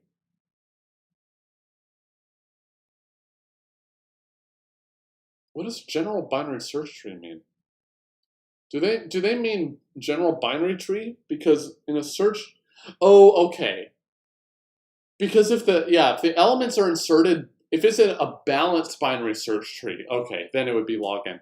It could be really unbalanced and have essentially just be a long linked list. So to update something, you may have to go through everything. Okay, yeah, it would be order n there. I didn't read that right. Okay, Dijkstra's algorithm is based on, this one's pretty greedy because Dijkstra, you have a bunch of vertices and you want to find the shortest edge from the vertices you've seen to the ones you haven't seen. So you pick the one that's smallest, and that's greedy. So that's pretty clear. For the given nodes, what is the minimum number of interchanges are needed to convert it into a max heap? Okay, I may need to draw this. So let's draw this bad boy. All right, so what is the current max heap? So we have 89 here, and then we have its two children, 17 and 50. Oh no, 19 and 50. Then 17, 12. Then the 50 has 15 and 2. Then this one is 5. Yeah, I'm just making sure I get this right. So 7, 11, 6, 9, and 100. So let's see. So this part of the tree is good on the left side. The 12 is okay. The 19 with it is okay. The 50 and the 2 is okay. The 15 and the 9 are okay, but it's just the 100. Okay, so the only thing that we need to do, the only thing we need to do is to move the 100 up. Okay, so that only takes 3. Yeah, to move the 100 up to the top, we need to move the 100 to here, swap these two, and it will be fine because the elements above 15 that are going to be moved down are bigger than 15. So if we swap these two, we're going to get 100 here and 15. Then if we swap the 100 and the 50 to get that to work, we get 100 here and 50. So notice that this subtree is going to be, so this will be fine, but then now we need to move the 100 up. So 89 is going to move up to here. The 100 is going to move up to here. So it'll take 3 swaps to convert it to a max heap because everything else is good. So the answer is 3 here. All right, so that's good. Almost halfway through. Oh boy. Which sorting algorithms has the lowest worst case complexity? Well, that's going to be merge sort, always. Merge sort is n log n, which is the best possible worst case complexity of all of them. So it's going to be merge sort there. 2 alternative packages, A and B, are available for processing. We got some records. A takes that amount of time.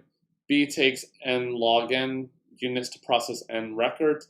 What is the smallest value of k? Oh, for which package B will be preferred to A. Okay, so this is a practical, I don't know why it says asymptotic complexity on this, but it's, anyway. So it's saying that 0.0, so 001, n here is 10k squared, when package B is better. So that means that package A, so this is A's time, is bigger than B's time, which is 10 times 10k times log base 10 of 10k. So what is the minimum value of k for which that's true? So the 10 becomes 100 here. So 2 of the zeros get wiped out. So that's going to be 0.0, yeah, 0.1k squared is bigger than 100k times log k, base 10. Yeah, base 10. Oh, plus 1. Yeah, plus 1, because it's base 10. Okay, so let's see. So let's see. So what is 5? So 5 is too small. Is 6 too small?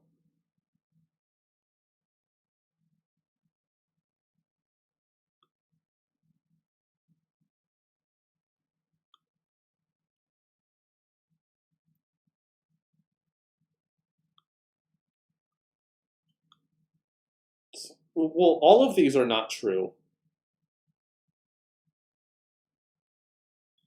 Yes, so it's not 10k, I don't think.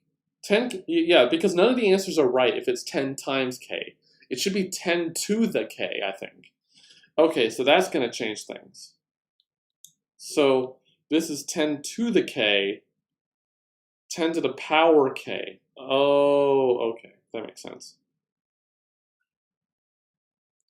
Oh my god. Whoops. Okay, well, there was an error in the question anyway, so it didn't matter. So it's 10 to the power k. Okay, so, and the 1 over here is b's time. So I'm going to erase this right here, and then we'll solve it again. So again, so what do we have? So we have 0, 0, 0, 1 times 10 to the 2k, when that's bigger than 10 to the power k plus 1, I think. Yeah, k plus 1 times, well, if we remember our log rules, 10 to the k base 10, when in the log, the k just comes out front. So we have k here. Okay, no pun intended. So this guy over here is 10 to the minus 4. So 10 to the minus 4. So it's asking when 10 to the 2k is bigger than 10 to the k plus 5 times k. So I think it just matters plugging in the numbers. So for 5, what is going to happen? So that's 10 to the 10 is bigger than 10 to the 10 times something, which, so that's not true. What about 6? So that's 10 to the 12, bigger than 10 to the 11 times 6. Okay, yeah. So 6 is going to be the answer here. Because in this one, 5 is, B is just some number too big. For 6, we have 10 to the 11 times 6 over here, which is slightly less than 10 to the 12, which is what A's running time is. So it's going to be 6.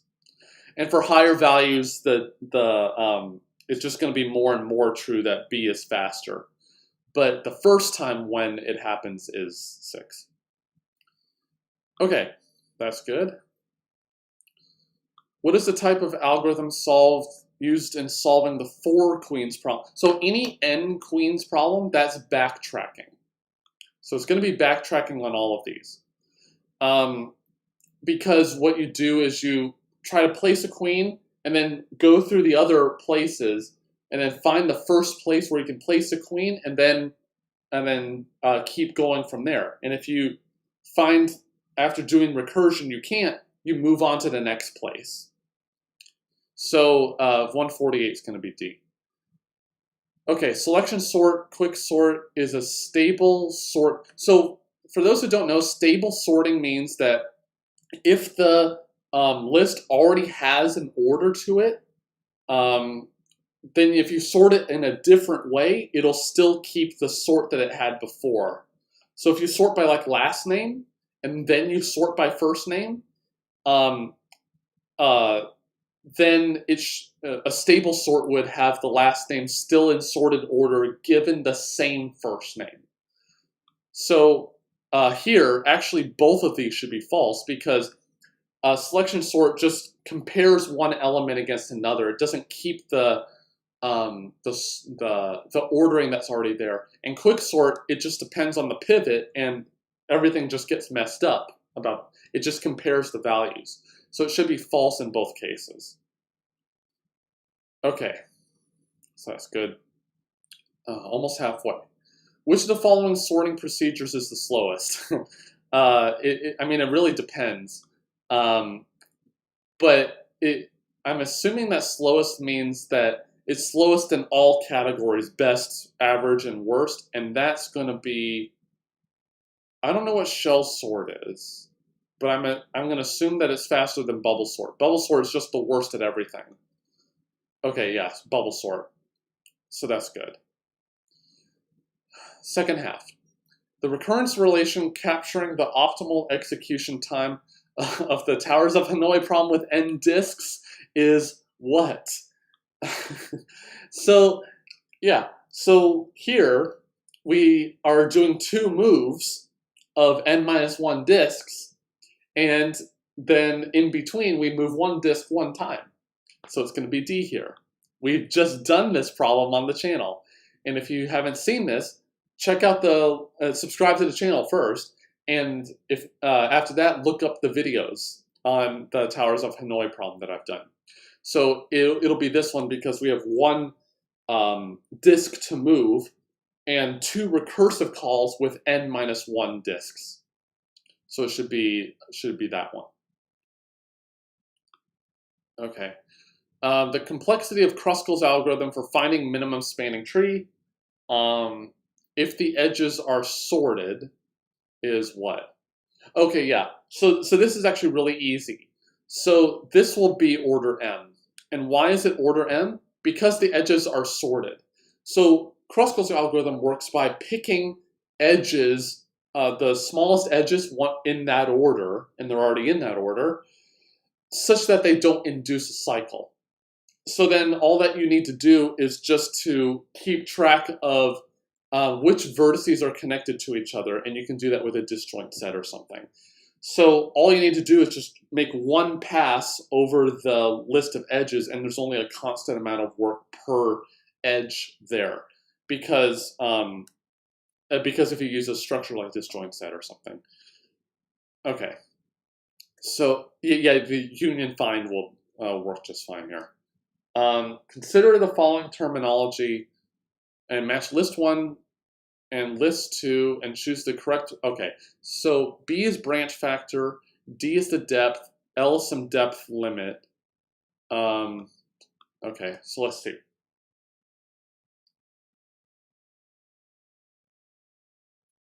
So breadth first search is expanding out.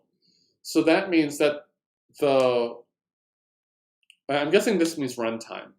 So breadth first should just explore everything, which means that each vertex it sees has a branch of B, and so the depth is going to be B times B times B times B. So it's going to be B to the D. So A is going to match with 2. Oh, and the only answer is B here. Yeah, so A matches with 2. B matches with 3. Yeah, so depth first, you go down one edge, and then you just keep going down, and then eventually you backtrack, and then try the next one. Yeah, so it's going to be B times M, and the other ones are similar. Oh, we've already did this one. Apparently these problems are asked over and over on these exams. All right. The worst case running times of insertion, merge, and quick sort. So remember, merge sort is at worst n log n. So it's not going to be B here. Quick sort worst case is n squared. So it's going to be either A or D. And then insertion sort is going to be n squared in the worst. So it's going to be, I think it's going to be D here. Yeah, it is. Okay, that's good. You're given the post-order traversal of a binary search tree. You have to determine the unique binary search tree which has P as its post-order traversal. Okay. What is the time complexity of the most efficient algorithm for doing this? Okay, so let's see.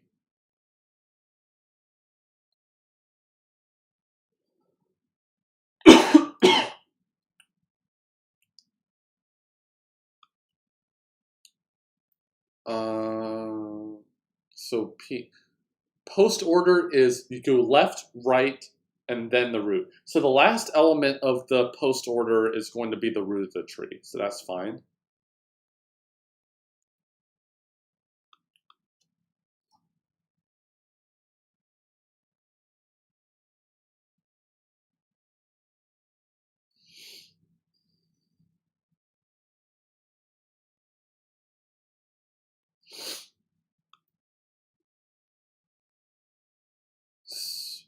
Well, it has to be at least n, so it can't be log n. I think the tree can be uniquely determined. Yeah, the tree can be uniquely determined. So it's either n or log n. Oh, okay, yeah. So you just work backwards. So you find the root is the last one, and then now you just recursively work on the other pieces. Okay, so it should be order n here. Oh wait, no, that's wrong. It says that the tree can't be unique. Yeah, that's wrong. The tree can be uniquely determined. Okay, so yeah, so this question has the incorrect answer marked as correct. So the answer should be B here. It should be order n. Because you just traverse the elements in backwards order of the post-order traversal.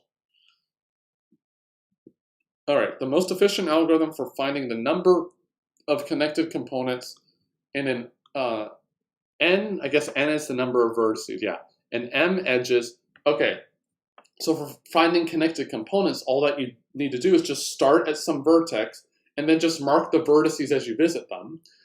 And then once you can't visit anymore, you add 1 to the number of connected components. Then look at another vertex that hasn't been visited. Keep trying with that, and keep trying, and keep trying, and keep trying. You're never going to visit a vertex more than once, and you're never going to visit an edge more than once. So the runtime is n plus n here. And it's not m edges per vertex. It's you visit each edge exactly once, every vertex exactly once. So that's pretty easy. An element in an array X is called a leader if it's greater than all the elements to the right of it. So it's the biggest one. Okay. The best algorithm to find all leaders in an array.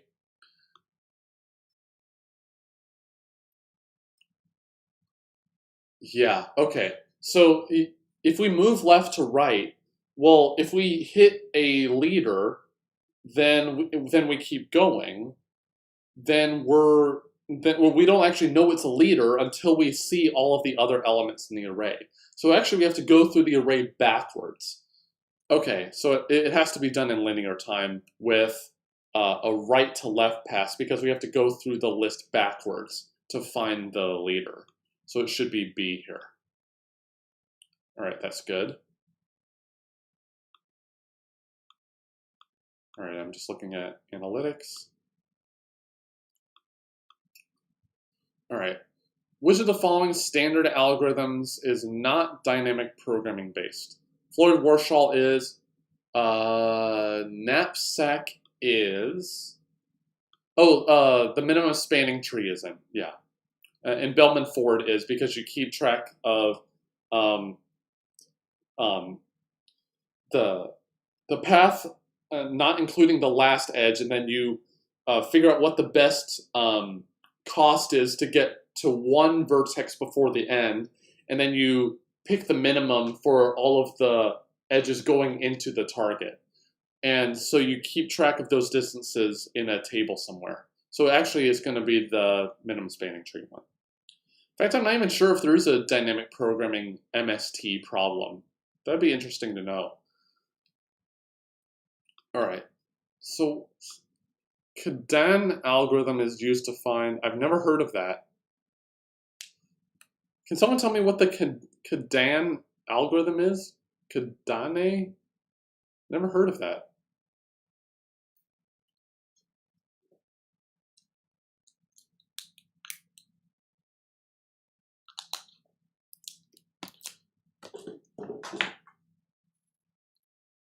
Yeah, so yeah, what is this Kadan algorithm? Let me look it up.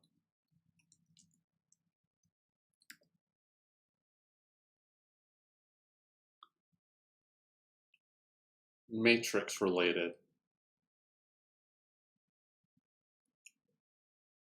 Well, none of these are matrices. Matrices. Let me see. So I've never heard of this. Oh, so it's the contiguous subarray for sum. So maximum sum of a subarray in the array. Okay, so that's going to be this one. I've never heard of that one. Yeah, so it's not subsequence, it's subarray. Okay, I've never heard of that algorithm. I mean, I've heard of the algorithm, but I haven't heard of the name attached to the algorithm. That's interesting.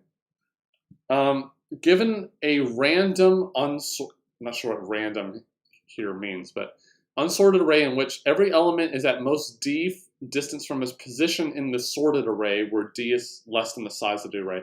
If we imply it as insertion sort over this array, what do we get as the time complexity?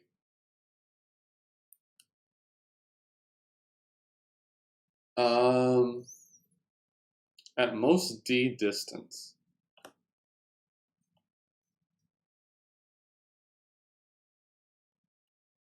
Well, insertion sort is n squared in the worst case.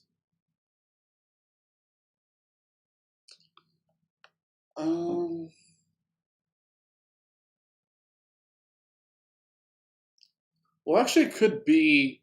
It can't be A because that's too small. And C.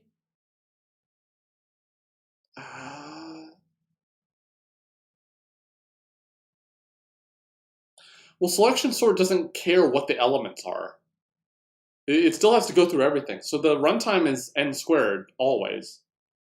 So it actually could be either B or D here. I'm just going to pick D, but it could be B or D here. Yeah. So the thing to take from this is that the distance doesn't matter when you're doing selection. Insertion sort. Oh, insertion sort. I was thinking selection sort. Oh, insertion.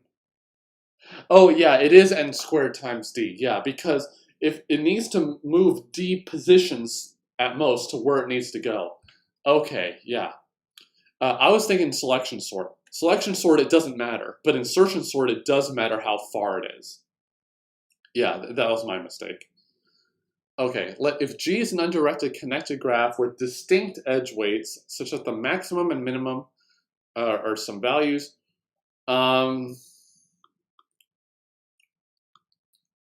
yes. So it's a connected graph, okay. Every minimum spanning tree must contain E min. Well, it must contain E min somewhere.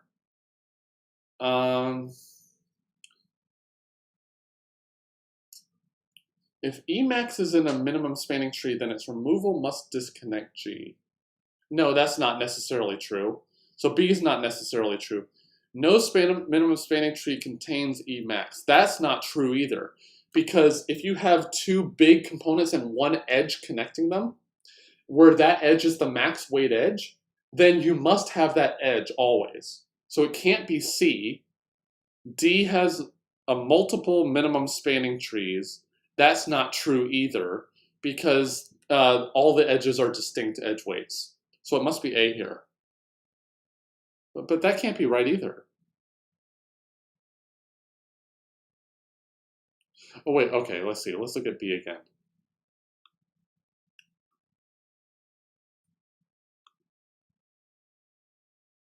Which of the following statements is true?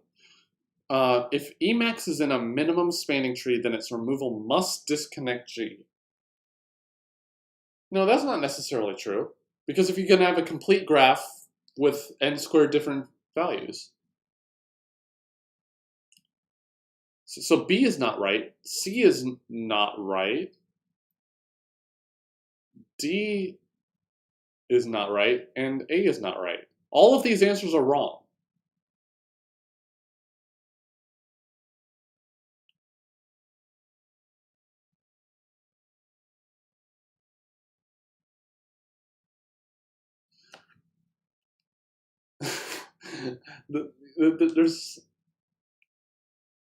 There's no right answer here. None of these are right.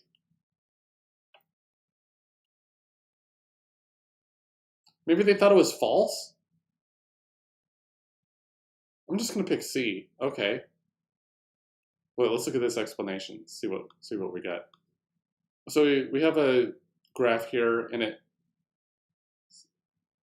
it must contain Emax there.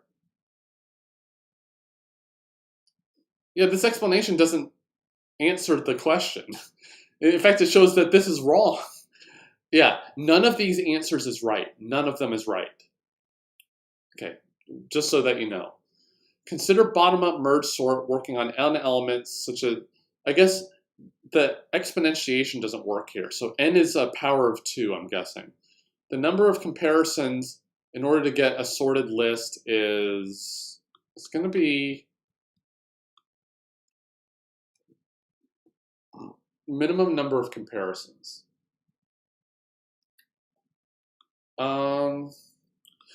What could happen is if you're comparing two big arrays where everything in the one array is smaller than everything in the other array and they're both sorted, then you only need to compare for one of the two arrays. So in fact, you can actually do half of the work. So it should be n log n over 2. Yeah, so that's just a consequence of merge, where you only have to look at one of the arrays and not the other one. Because once you add all of the elements of one of the arrays, the rest of the other array you can just place right in and not even have to do any comparison. Match list 1 with list 2 and choose the correct answer from the code below. So greedy best first, I guess that means breadth first search. A star recursive breadth first. So let's see. So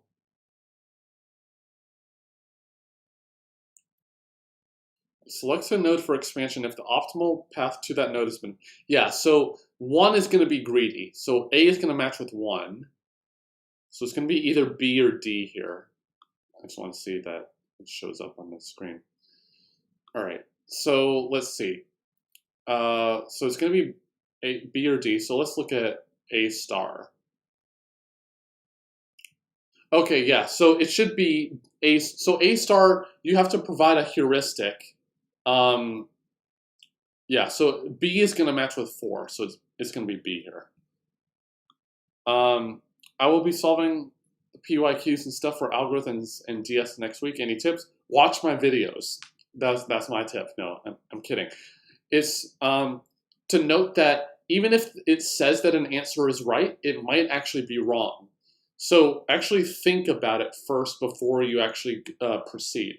But if you go through my videos, I provide the correct explanations and the correct answer even when it's not correct. Yeah, so A star is the heuristic, so it's going to be B here. Which of the following sorting algorithms does not have a worst case running time of n squared? We know that very well to be merge sort. That's good. The time complexity of Tarjan's algorithm for finding the strongly connected. So when it says strongly connected, that means a directed graph here.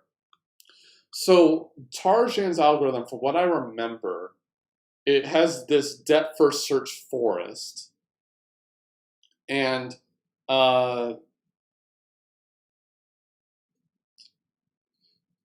yeah.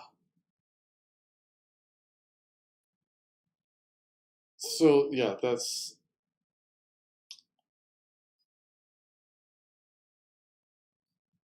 yeah. What does Tarson's algorithm do? I know it has some kind of depth first search forest. That's what I remember. Um,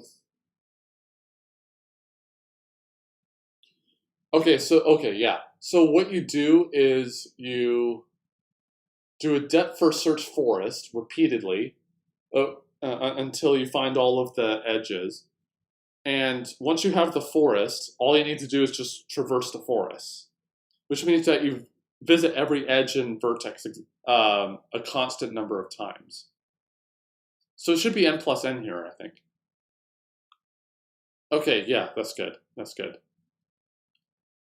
Yeah, because you traverse every vertex and edge a constant number of times because once you, it's just a depth first search um, uh, until you visit every single vertex and edge. So that takes linear time in the size of the graph, and then you just explore the forest at the end of that. And that takes linear time too. If there's an NP complete language, L, whose complement is in NP, then the complement of any language in NP is also in NP. So this is saying if NP is equal to co-NP, then, so that's what it's saying. But we don't know from that whether P is equal to NP. So it may be in P or it might not. We know that it's going to be in NP though. So it's going to be in NP. The time complexity is given by this guy. The order that I'll, okay, so this is asking what is 1 over n plus 1 over n minus 1 plus dot dot dot plus 1. So this is something called the harmonic series, which is 1 plus a half plus a third plus a fourth plus dot dot dot plus 1 over n. And you can show by taking logs and things that this is roughly n log n. And the reason for this is if you take logs, it'll be log of, it's related to log of 1 plus log of 2 plus log of 3 plus dot dot dot plus log n. By the rules of logs, that's the same thing as log of n factorial. And n factorial is roughly n to the n. So here, if you bring the n outside, you get n log n. But since we have 1 over n here to start with, you divide by n, so you get log n. So the answer is log n here. Yeah, so it's something called the harmonic series. If you don't know what that is, search that. It appears in several places in algorithms. Something called the harmonic series. Use Kruskal's algorithm to find the minimum spanning tree of the graph, and the weight is, okay, so let's break out our thing here. All right.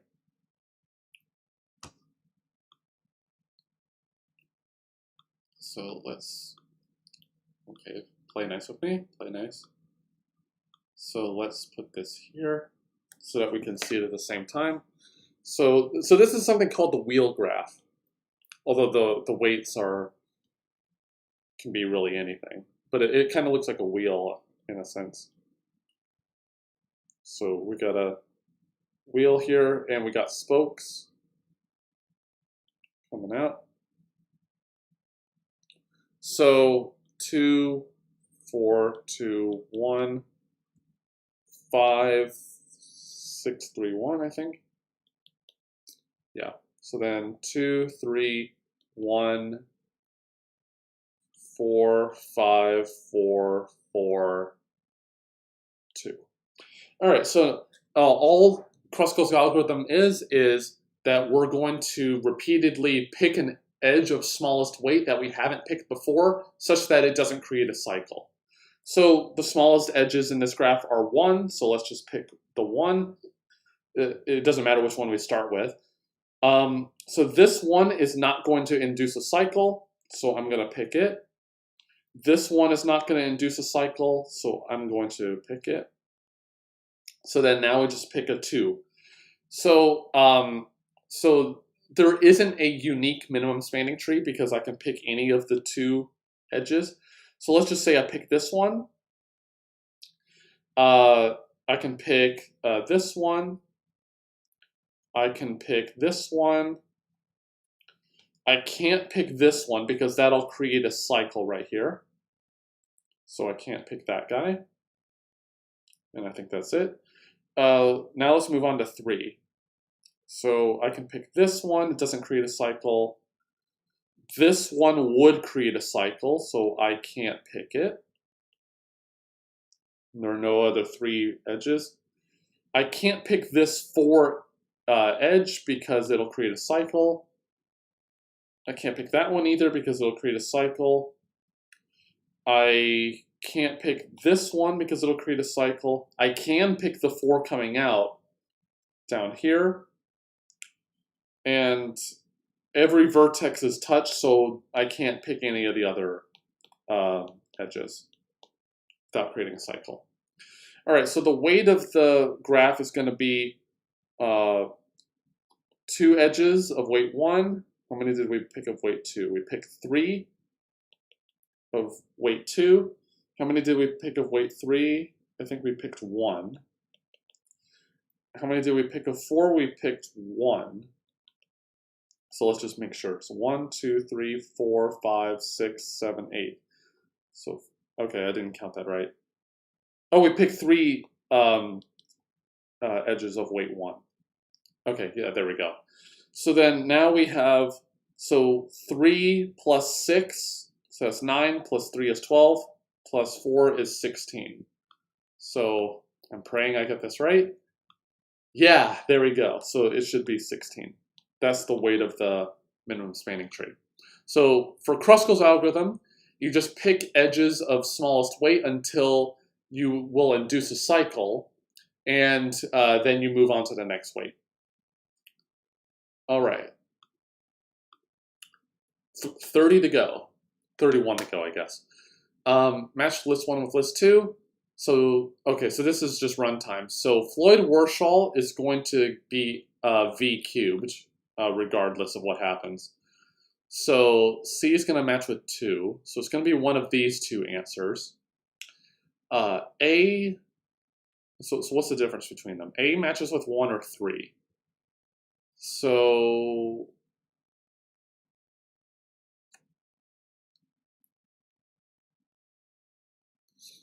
actually, no, let's look at these 2. So yeah, matches with 1 or 3. D matches with 4, definitely. So A matches with 1 or 3. So Dijkstra's is going to either be E log E, so that's not dependent on the number of vertices, or, yeah, so it's like V plus V log E, I think.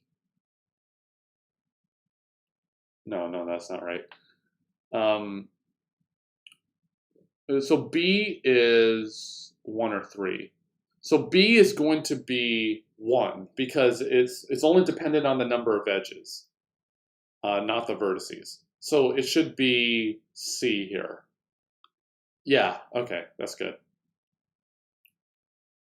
The second smallest element of n elements can be found in how many comparisons in the worst case? Second smallest.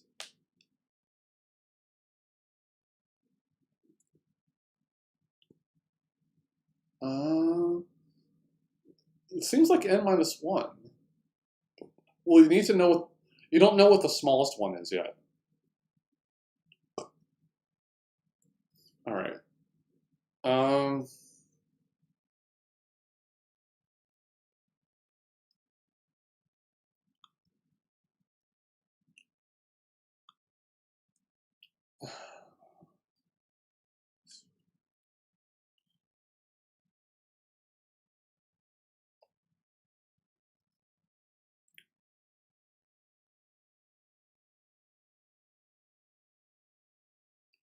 I'm not sure about this one.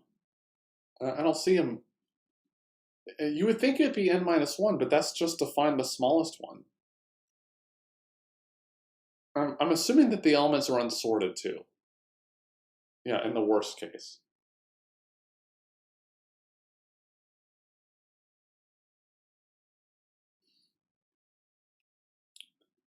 Well, this one I can do better than D. And I can't do C, so it's either A or B. I'm not sure which is... And you can't do it in B for sure. Because you need to maintain which one is the smaller one. You need to know for sure that it's not the smallest one, because it's the second smallest. So it'd have to be A here. Yeah, because you can do better than D by just keeping track of the two smallest elements you've seen and just traverse the array in one pass. And that would be like 2 n comparisons, not 3. So it would have to be A by process of elimination. But I'm not sure what you can actually do beyond the worst case there. I don't know where this log n comes from.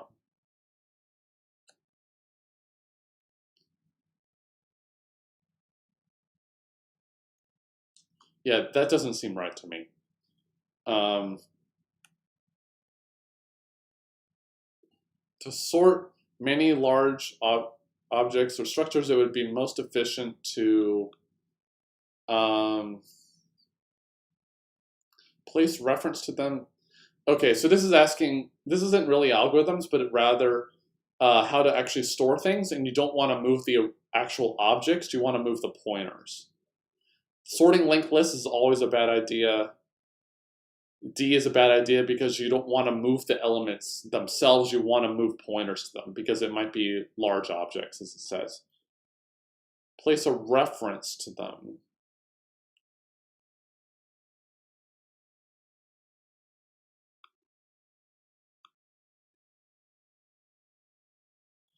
I'm not sure why A or C would be wrong. I'm going to choose C because you always should choose C if you don't know, but I don't see why A can't be right here. I mean, it could be right because references and pointers are the same size. Oh, okay, anyway. Consider two sequences, X and Y. What is the length of the longest common subsequence? So let's see. So can I get 2? I don't know why it says computer networks here. I don't think I can get 5. Can I get 4? Yeah, 5 just seems too long. So like in the X one, it can't start with the 0 because the 0 is not near the beginning of Y. Can I start with a 1? Well, if it started with a 1, it can't pick the 2. Can I pick the 1? No. Can I pick the 3? Maybe. But, okay, so X would be exhausted if I picked the 1. So it'd have to be 2, 1, 3, 0, 1 from the X, and that's not in Y. So I can't do 5. Can I do 4? So I can't pick the 0 from X. Can I pick the 1? Can I? Oh, yeah, I can. I can pick 1, 2, 1, 0 from X and 1, 2, 1, 0 from Y. Good. So, yeah, it would have to be 4 here. Okay, that's good. I mean, you can do it through the dynamic programming approach, but you can actually just solve it directly like I did there.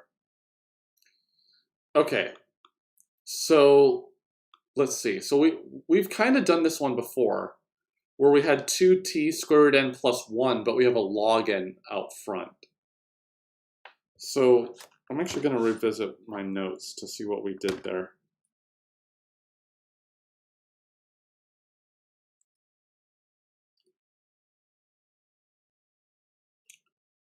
So if you expand this out, you're not going to get 2 to the k on the constant term. You're going to get k times log n. So you're going to get k is equal to log n again.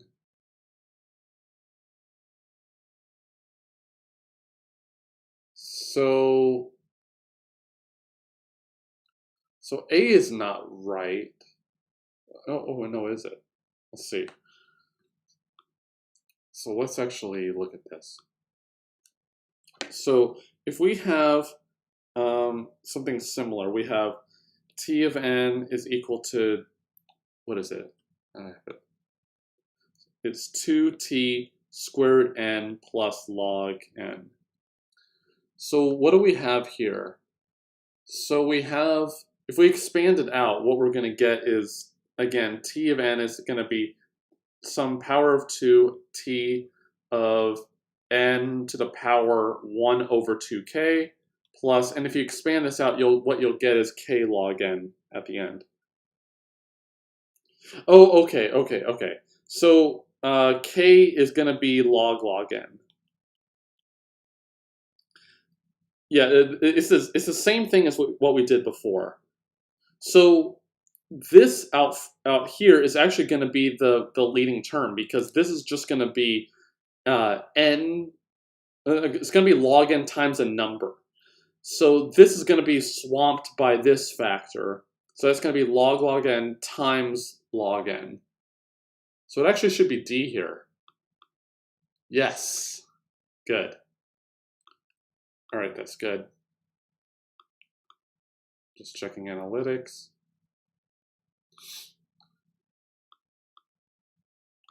All right. So, where am I? Okay. 25 to go. 3/4. The knapsack problem belongs to which domain of problems? So, it depends. So the original knapsack problem is an optimization problem, but you can formulate a decision version of the problem, which is NP complete. But the original definition of the knapsack problem is to optimize something, so it's an optimization problem.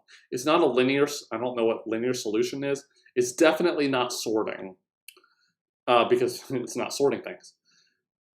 All right, so if you guys want to contribute to the success of this channel, there are links in the video description if you want to donate or join our Discord server, or many other links if you want to follow what we're doing here.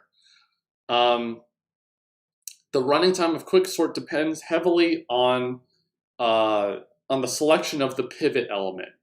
So the reason is, if you pick a really bad pivot element, which is like the smallest to the biggest thing, then you're not going to, the two halves that you're going to recursively work on are not going to be balanced. And so the runtime is going to be much slower if you pick a pivot element where all of the elements essentially are on one side. So the pivot element is what really matters here. Yeah, so I mean, the running time always depends on the size of the elements, but the arrangement does not matter, because you're going to go through the whole array every time you pick a pivot element anyway. The two main measures for the efficiency of an algorithm are time and space. Yeah, so how much time it takes, how much space it takes.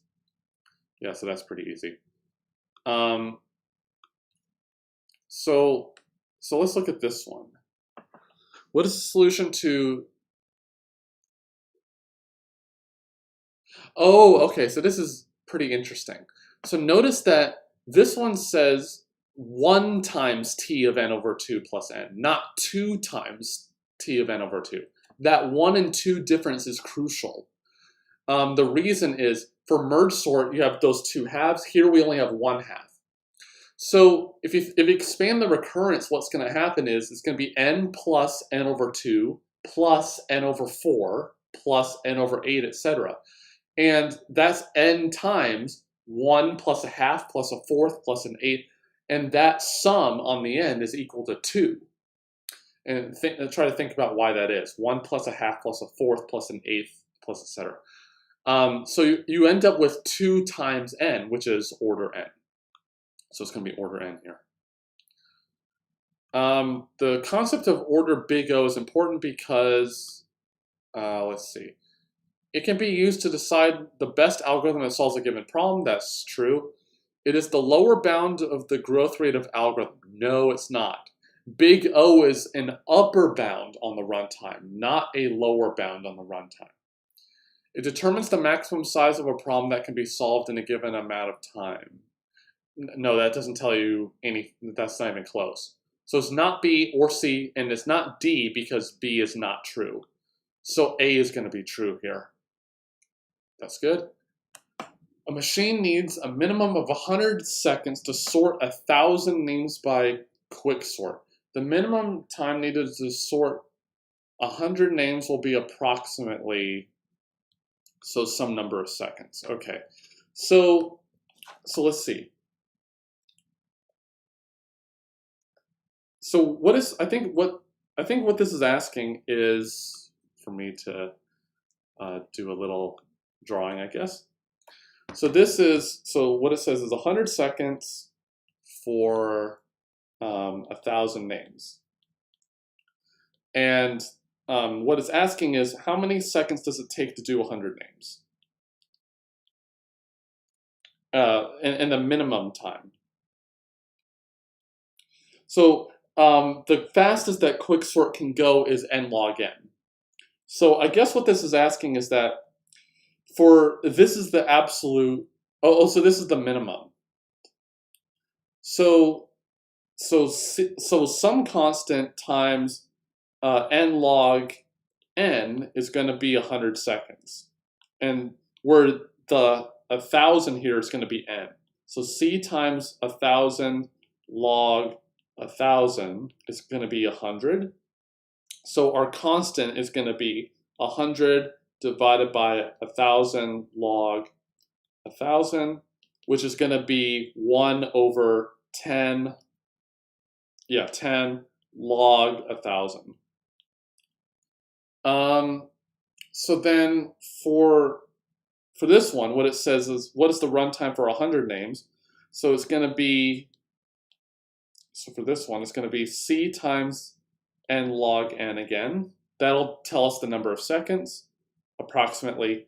So the c is going to be 1 over 10 log 1,000 times, well, what n is 100 in this case, times log 100 is the amount of time it takes.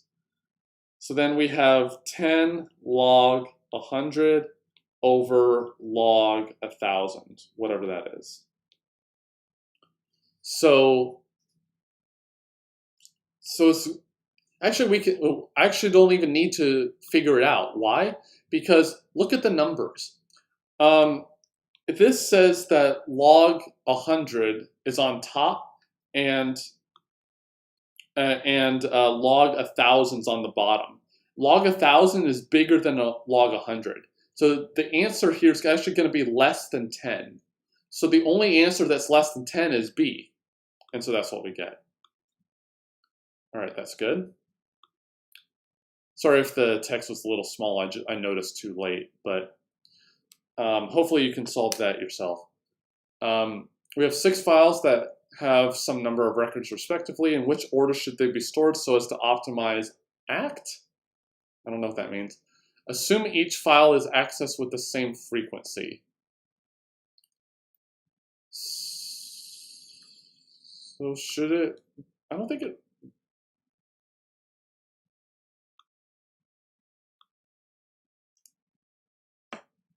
I don't know what optimize ACT means, but probably means that we should have them in sorted order. So that means F3 should be first. F4, 1, 5, 6, 2. Oh, so that's A right here. Okay. But the explanation says merge. Well, that's not what the question says, but okay. All right, interesting. Okay, so let's do this one. So the time complexity of the following C function is this. So it's 2 times t of n minus 1. So because we have 2 recursive calls here with size n minus 1. So basically we've had this before. So it's going to be 2 times as large as the running time of n minus 1. So it's going to be running time of 1, then 2, then 4, then 8, and then just keep doubling. So we've seen that before. That's going to be to the n. just as we've seen before. All right. The number of spanning tree for a complete graph with 7 vertices are... Oh, so, okay, so this is actually a pretty interesting question. So a result that I'm trying to remember the proof of is that the number of spanning trees for Kn, and so Kn here is the complete graph on n vertices. So you can show that this is n to the power n minus 2. And what's the reason why that is?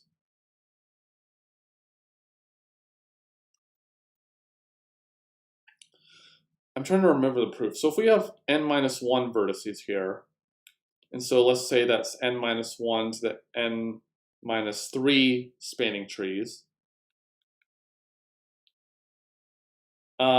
then if I adjoin another vertex to every one of these, then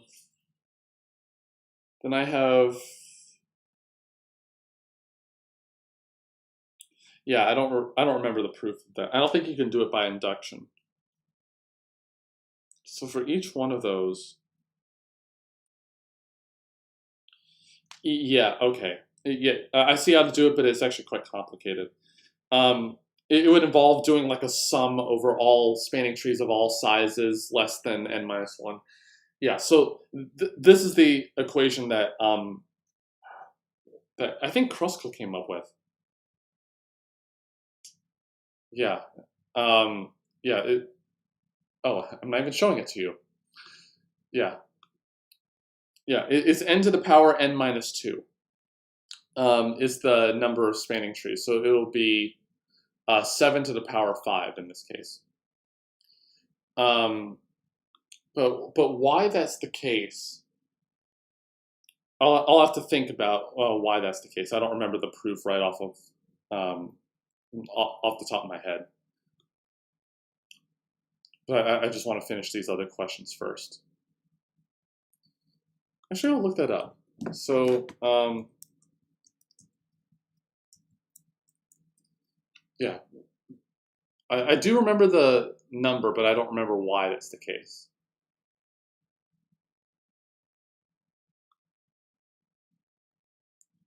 I know there are a lot of proofs of it, and there was one that involves the Laplacian of a graph, which is looking at the adjacency matrix and then doing some determinant calculations with that, but I don't remember how that actually went.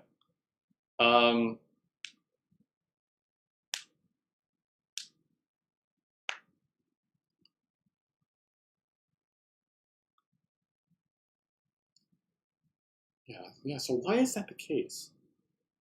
Why are there n to the power n minus 2 spanning trees?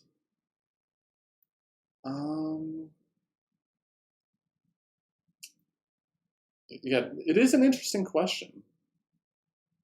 And actually, I was doing some research a while back about like why it is questions related to counting minimum spanning trees, but in counting things that are close to minimum spanning trees.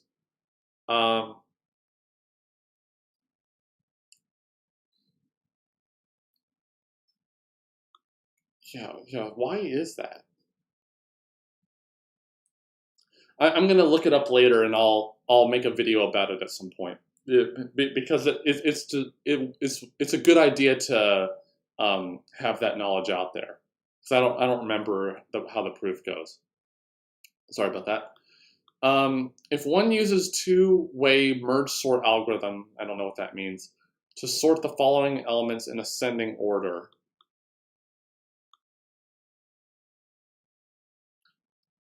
So let's see. Then the order of these elements after the second pass of the algorithm is...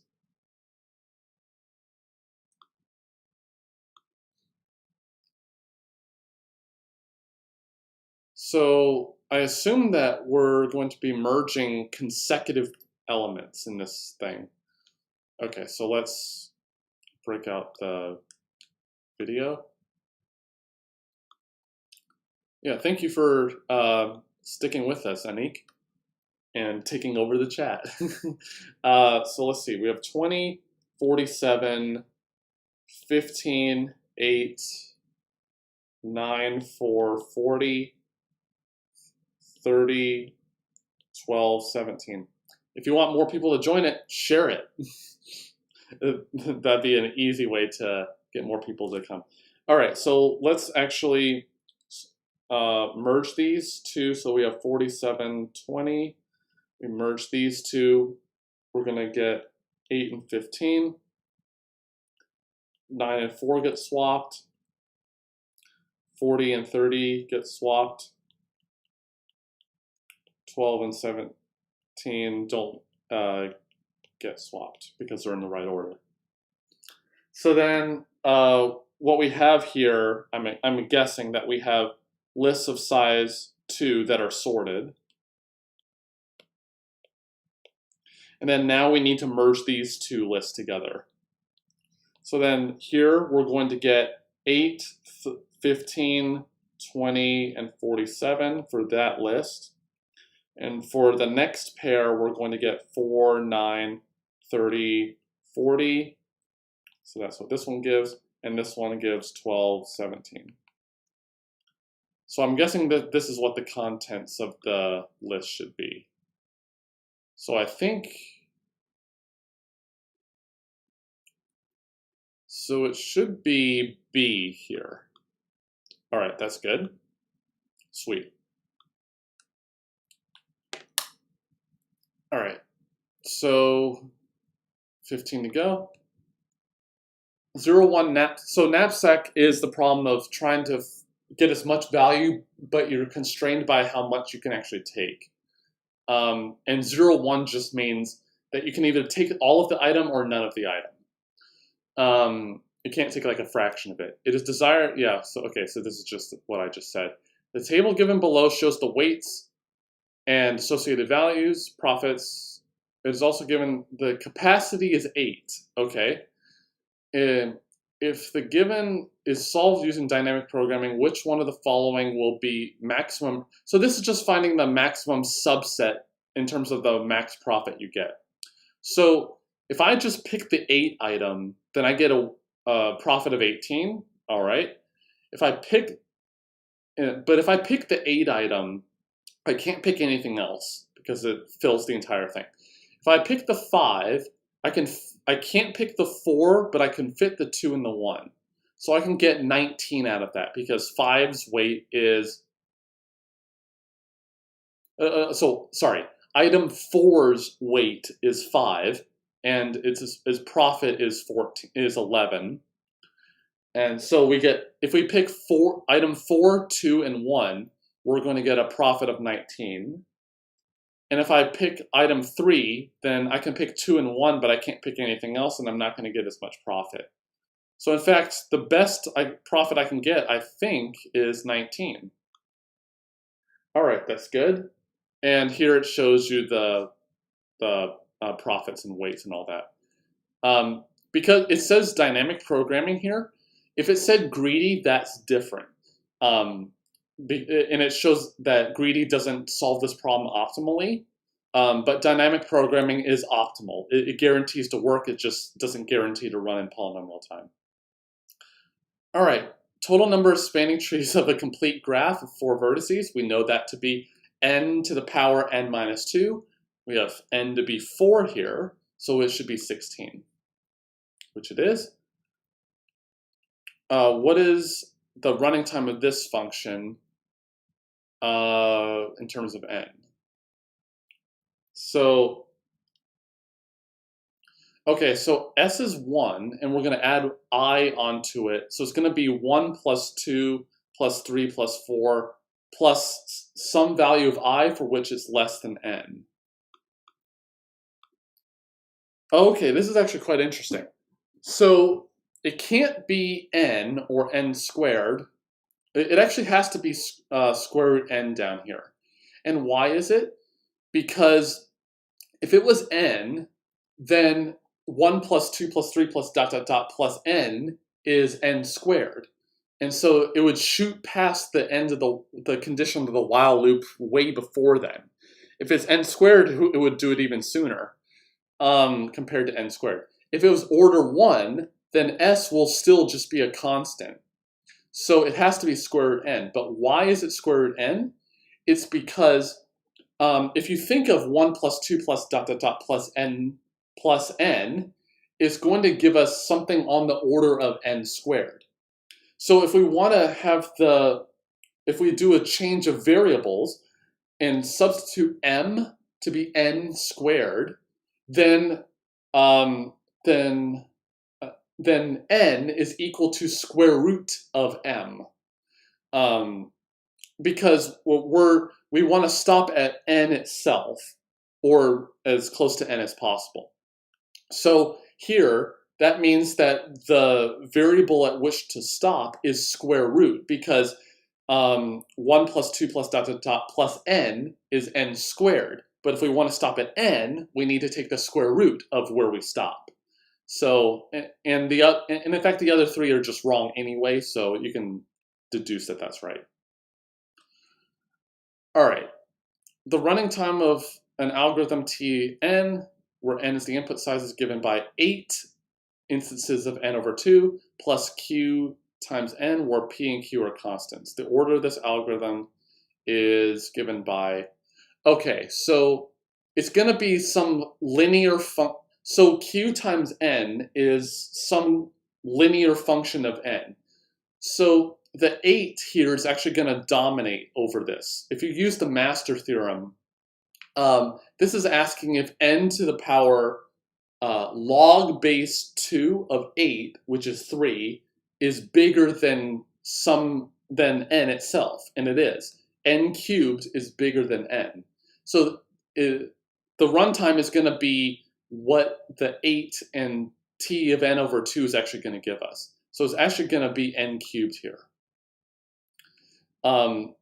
Because the 8 is just so large. If the 8 was smaller, then the runtime would be less. But the runtime is n to the power log base log base 2 of 8, which is 3. Which is what this explanation is giving. All right, which of the following data structures is not suitable for radix sort? Well, binary search tree is, I think a tree would be good. Well, linked list is just bad for everything, so I think it would be linked list. Yeah, okay. Why would a stack be good? Yeah, because you can actually insert things into the stack by just observing the top of the stack and see if it's actually bigger or not. It just depends on what other data structures are used. I don't think this is a very good question because where's the data actually being stored in the first place? So I'm not sure what that's supposed to help us with here. Consider a complete binary tree where the left and the right subtrees are max heaps. The lower bound for the number of operations to convert the tree to a heap is what?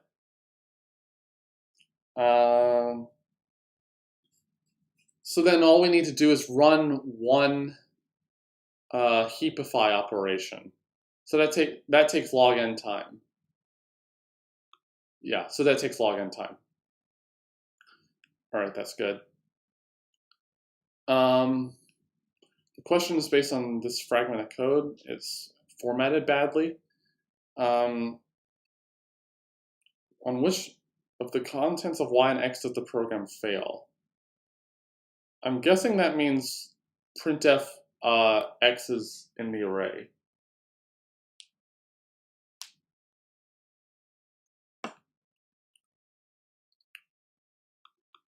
Let's see.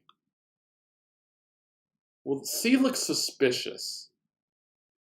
So let's see. If I have y to be all 2's, what happens? Well, actually, this if statement is malinformed. Right in the center. If y of k, what I equals, I have no idea what that's supposed to say. So I can't really even answer this one because it's just so badly written. I'm just going to answer C, but skip that question because it's not even based on algorithms. An algorithm is made up of two modules. If the order of M1 is f of n and M2 is g of n, then the order of the algorithm is going to be the maximum of the two. Because whichever one is the slower one, because they're not being combined in any way, the slower one is going to be the one that dominates. So it should be the maximum of the two. All right. Which of the following greedy strategies gives the optimal solution for the following 0-1 knapsack problem? Oh, okay. So it actually shows you that sometimes some greedy strategies do work sometimes, but not always. So so let's actually write this. All right. So the max weight is 30. So let's make a little table. So item weight value. So the weight of 1 is 10 and with a value of 11. 2 has a weight of 15 and a price of value of 12. The third one has a weight of 20 and a value of 24. 4 is going to be 25 and 25 across. All right, so what's the best I can do? Well, so we should put what the optimal is so that we don't, so we know which one actually gets optimal. So if I pick 4, that'll give me, I can't pick anything else, so that'll give me 25. If I pick 3, I can't pick anything else, so that'll give me 24. Oh, no. I can pick 1, so that'll give me 35. And if I pick 2, I can't pick any, I can pick 1, but that won't help. So the optimal one is 35 here. So, which involves picking 1 and 3. So, all right, that's fine. Have a good night, Anik. Hopefully other people are still watching. And we're actually pretty close to being done anyway. So let's see. So let's see. Largest profit per unit weight first. So let's actually make another column here. Profit. So let's do value over weight. So that'll be a 1.1 here. This will be less than 1. This will be 6/5, I think. Actually, I'll put this one in. 11/10. This is 4/5. And this one is 1. So this one says it picks the largest one first. So that should be this one. And then, oh no, this is 1.2. So it picks 3. And then it picks 1. So that one's optimal. All right, so A is optimal. All right, that was easy. I didn't need to do anything else. All right, so sometimes the optimal algorithm is just to, sometimes the optimal algorithm is greedy, but only on certain inputs. All right, which of the following is the time complexity for finding the determinant of an upper triangular matrix? Oh, the determinant of an upper triangular matrix is just multiplying all of the elements down the diagonal of the matrix. So that's order n time because it's n by n. So that one's easy.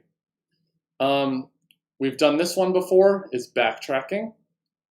Merge sort uses, we've done this one also before, is divide and conquer. Given two sorted lists of size m and n.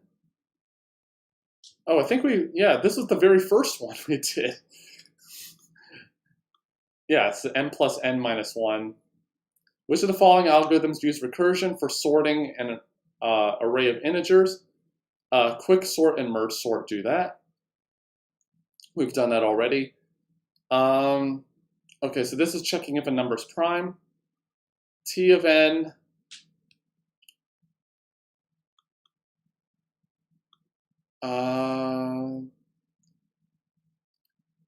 Well, yeah, so it's not A because it might take one step. It might be B. Yeah, C is not right either. B. Yeah, it's at most square root n and at least. So this is actually kind of wrong in that it's not really square root of n, it's square root of the number n. It's not the n is not the size here, n is the number. So it really should be exponential of the square root of n, but I think it's going to be B here.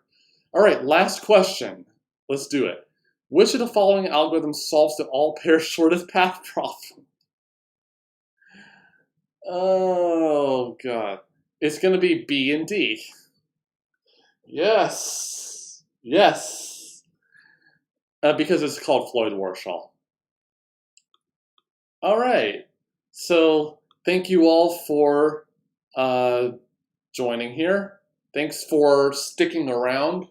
It took roughly 3 hours or so, but we got through 100 problems, which is actually pretty awesome. So thank you all for sticking around. I know it's late for some of you. There are many links in the video description if you want to support this channel via Patreon, or if you want to donate to the channel, or join our Discord, or Facebook, or Twitter. There are many ways that you can connect with us if you need help for anything. So as always, thank you for watching, and I'll see you next time.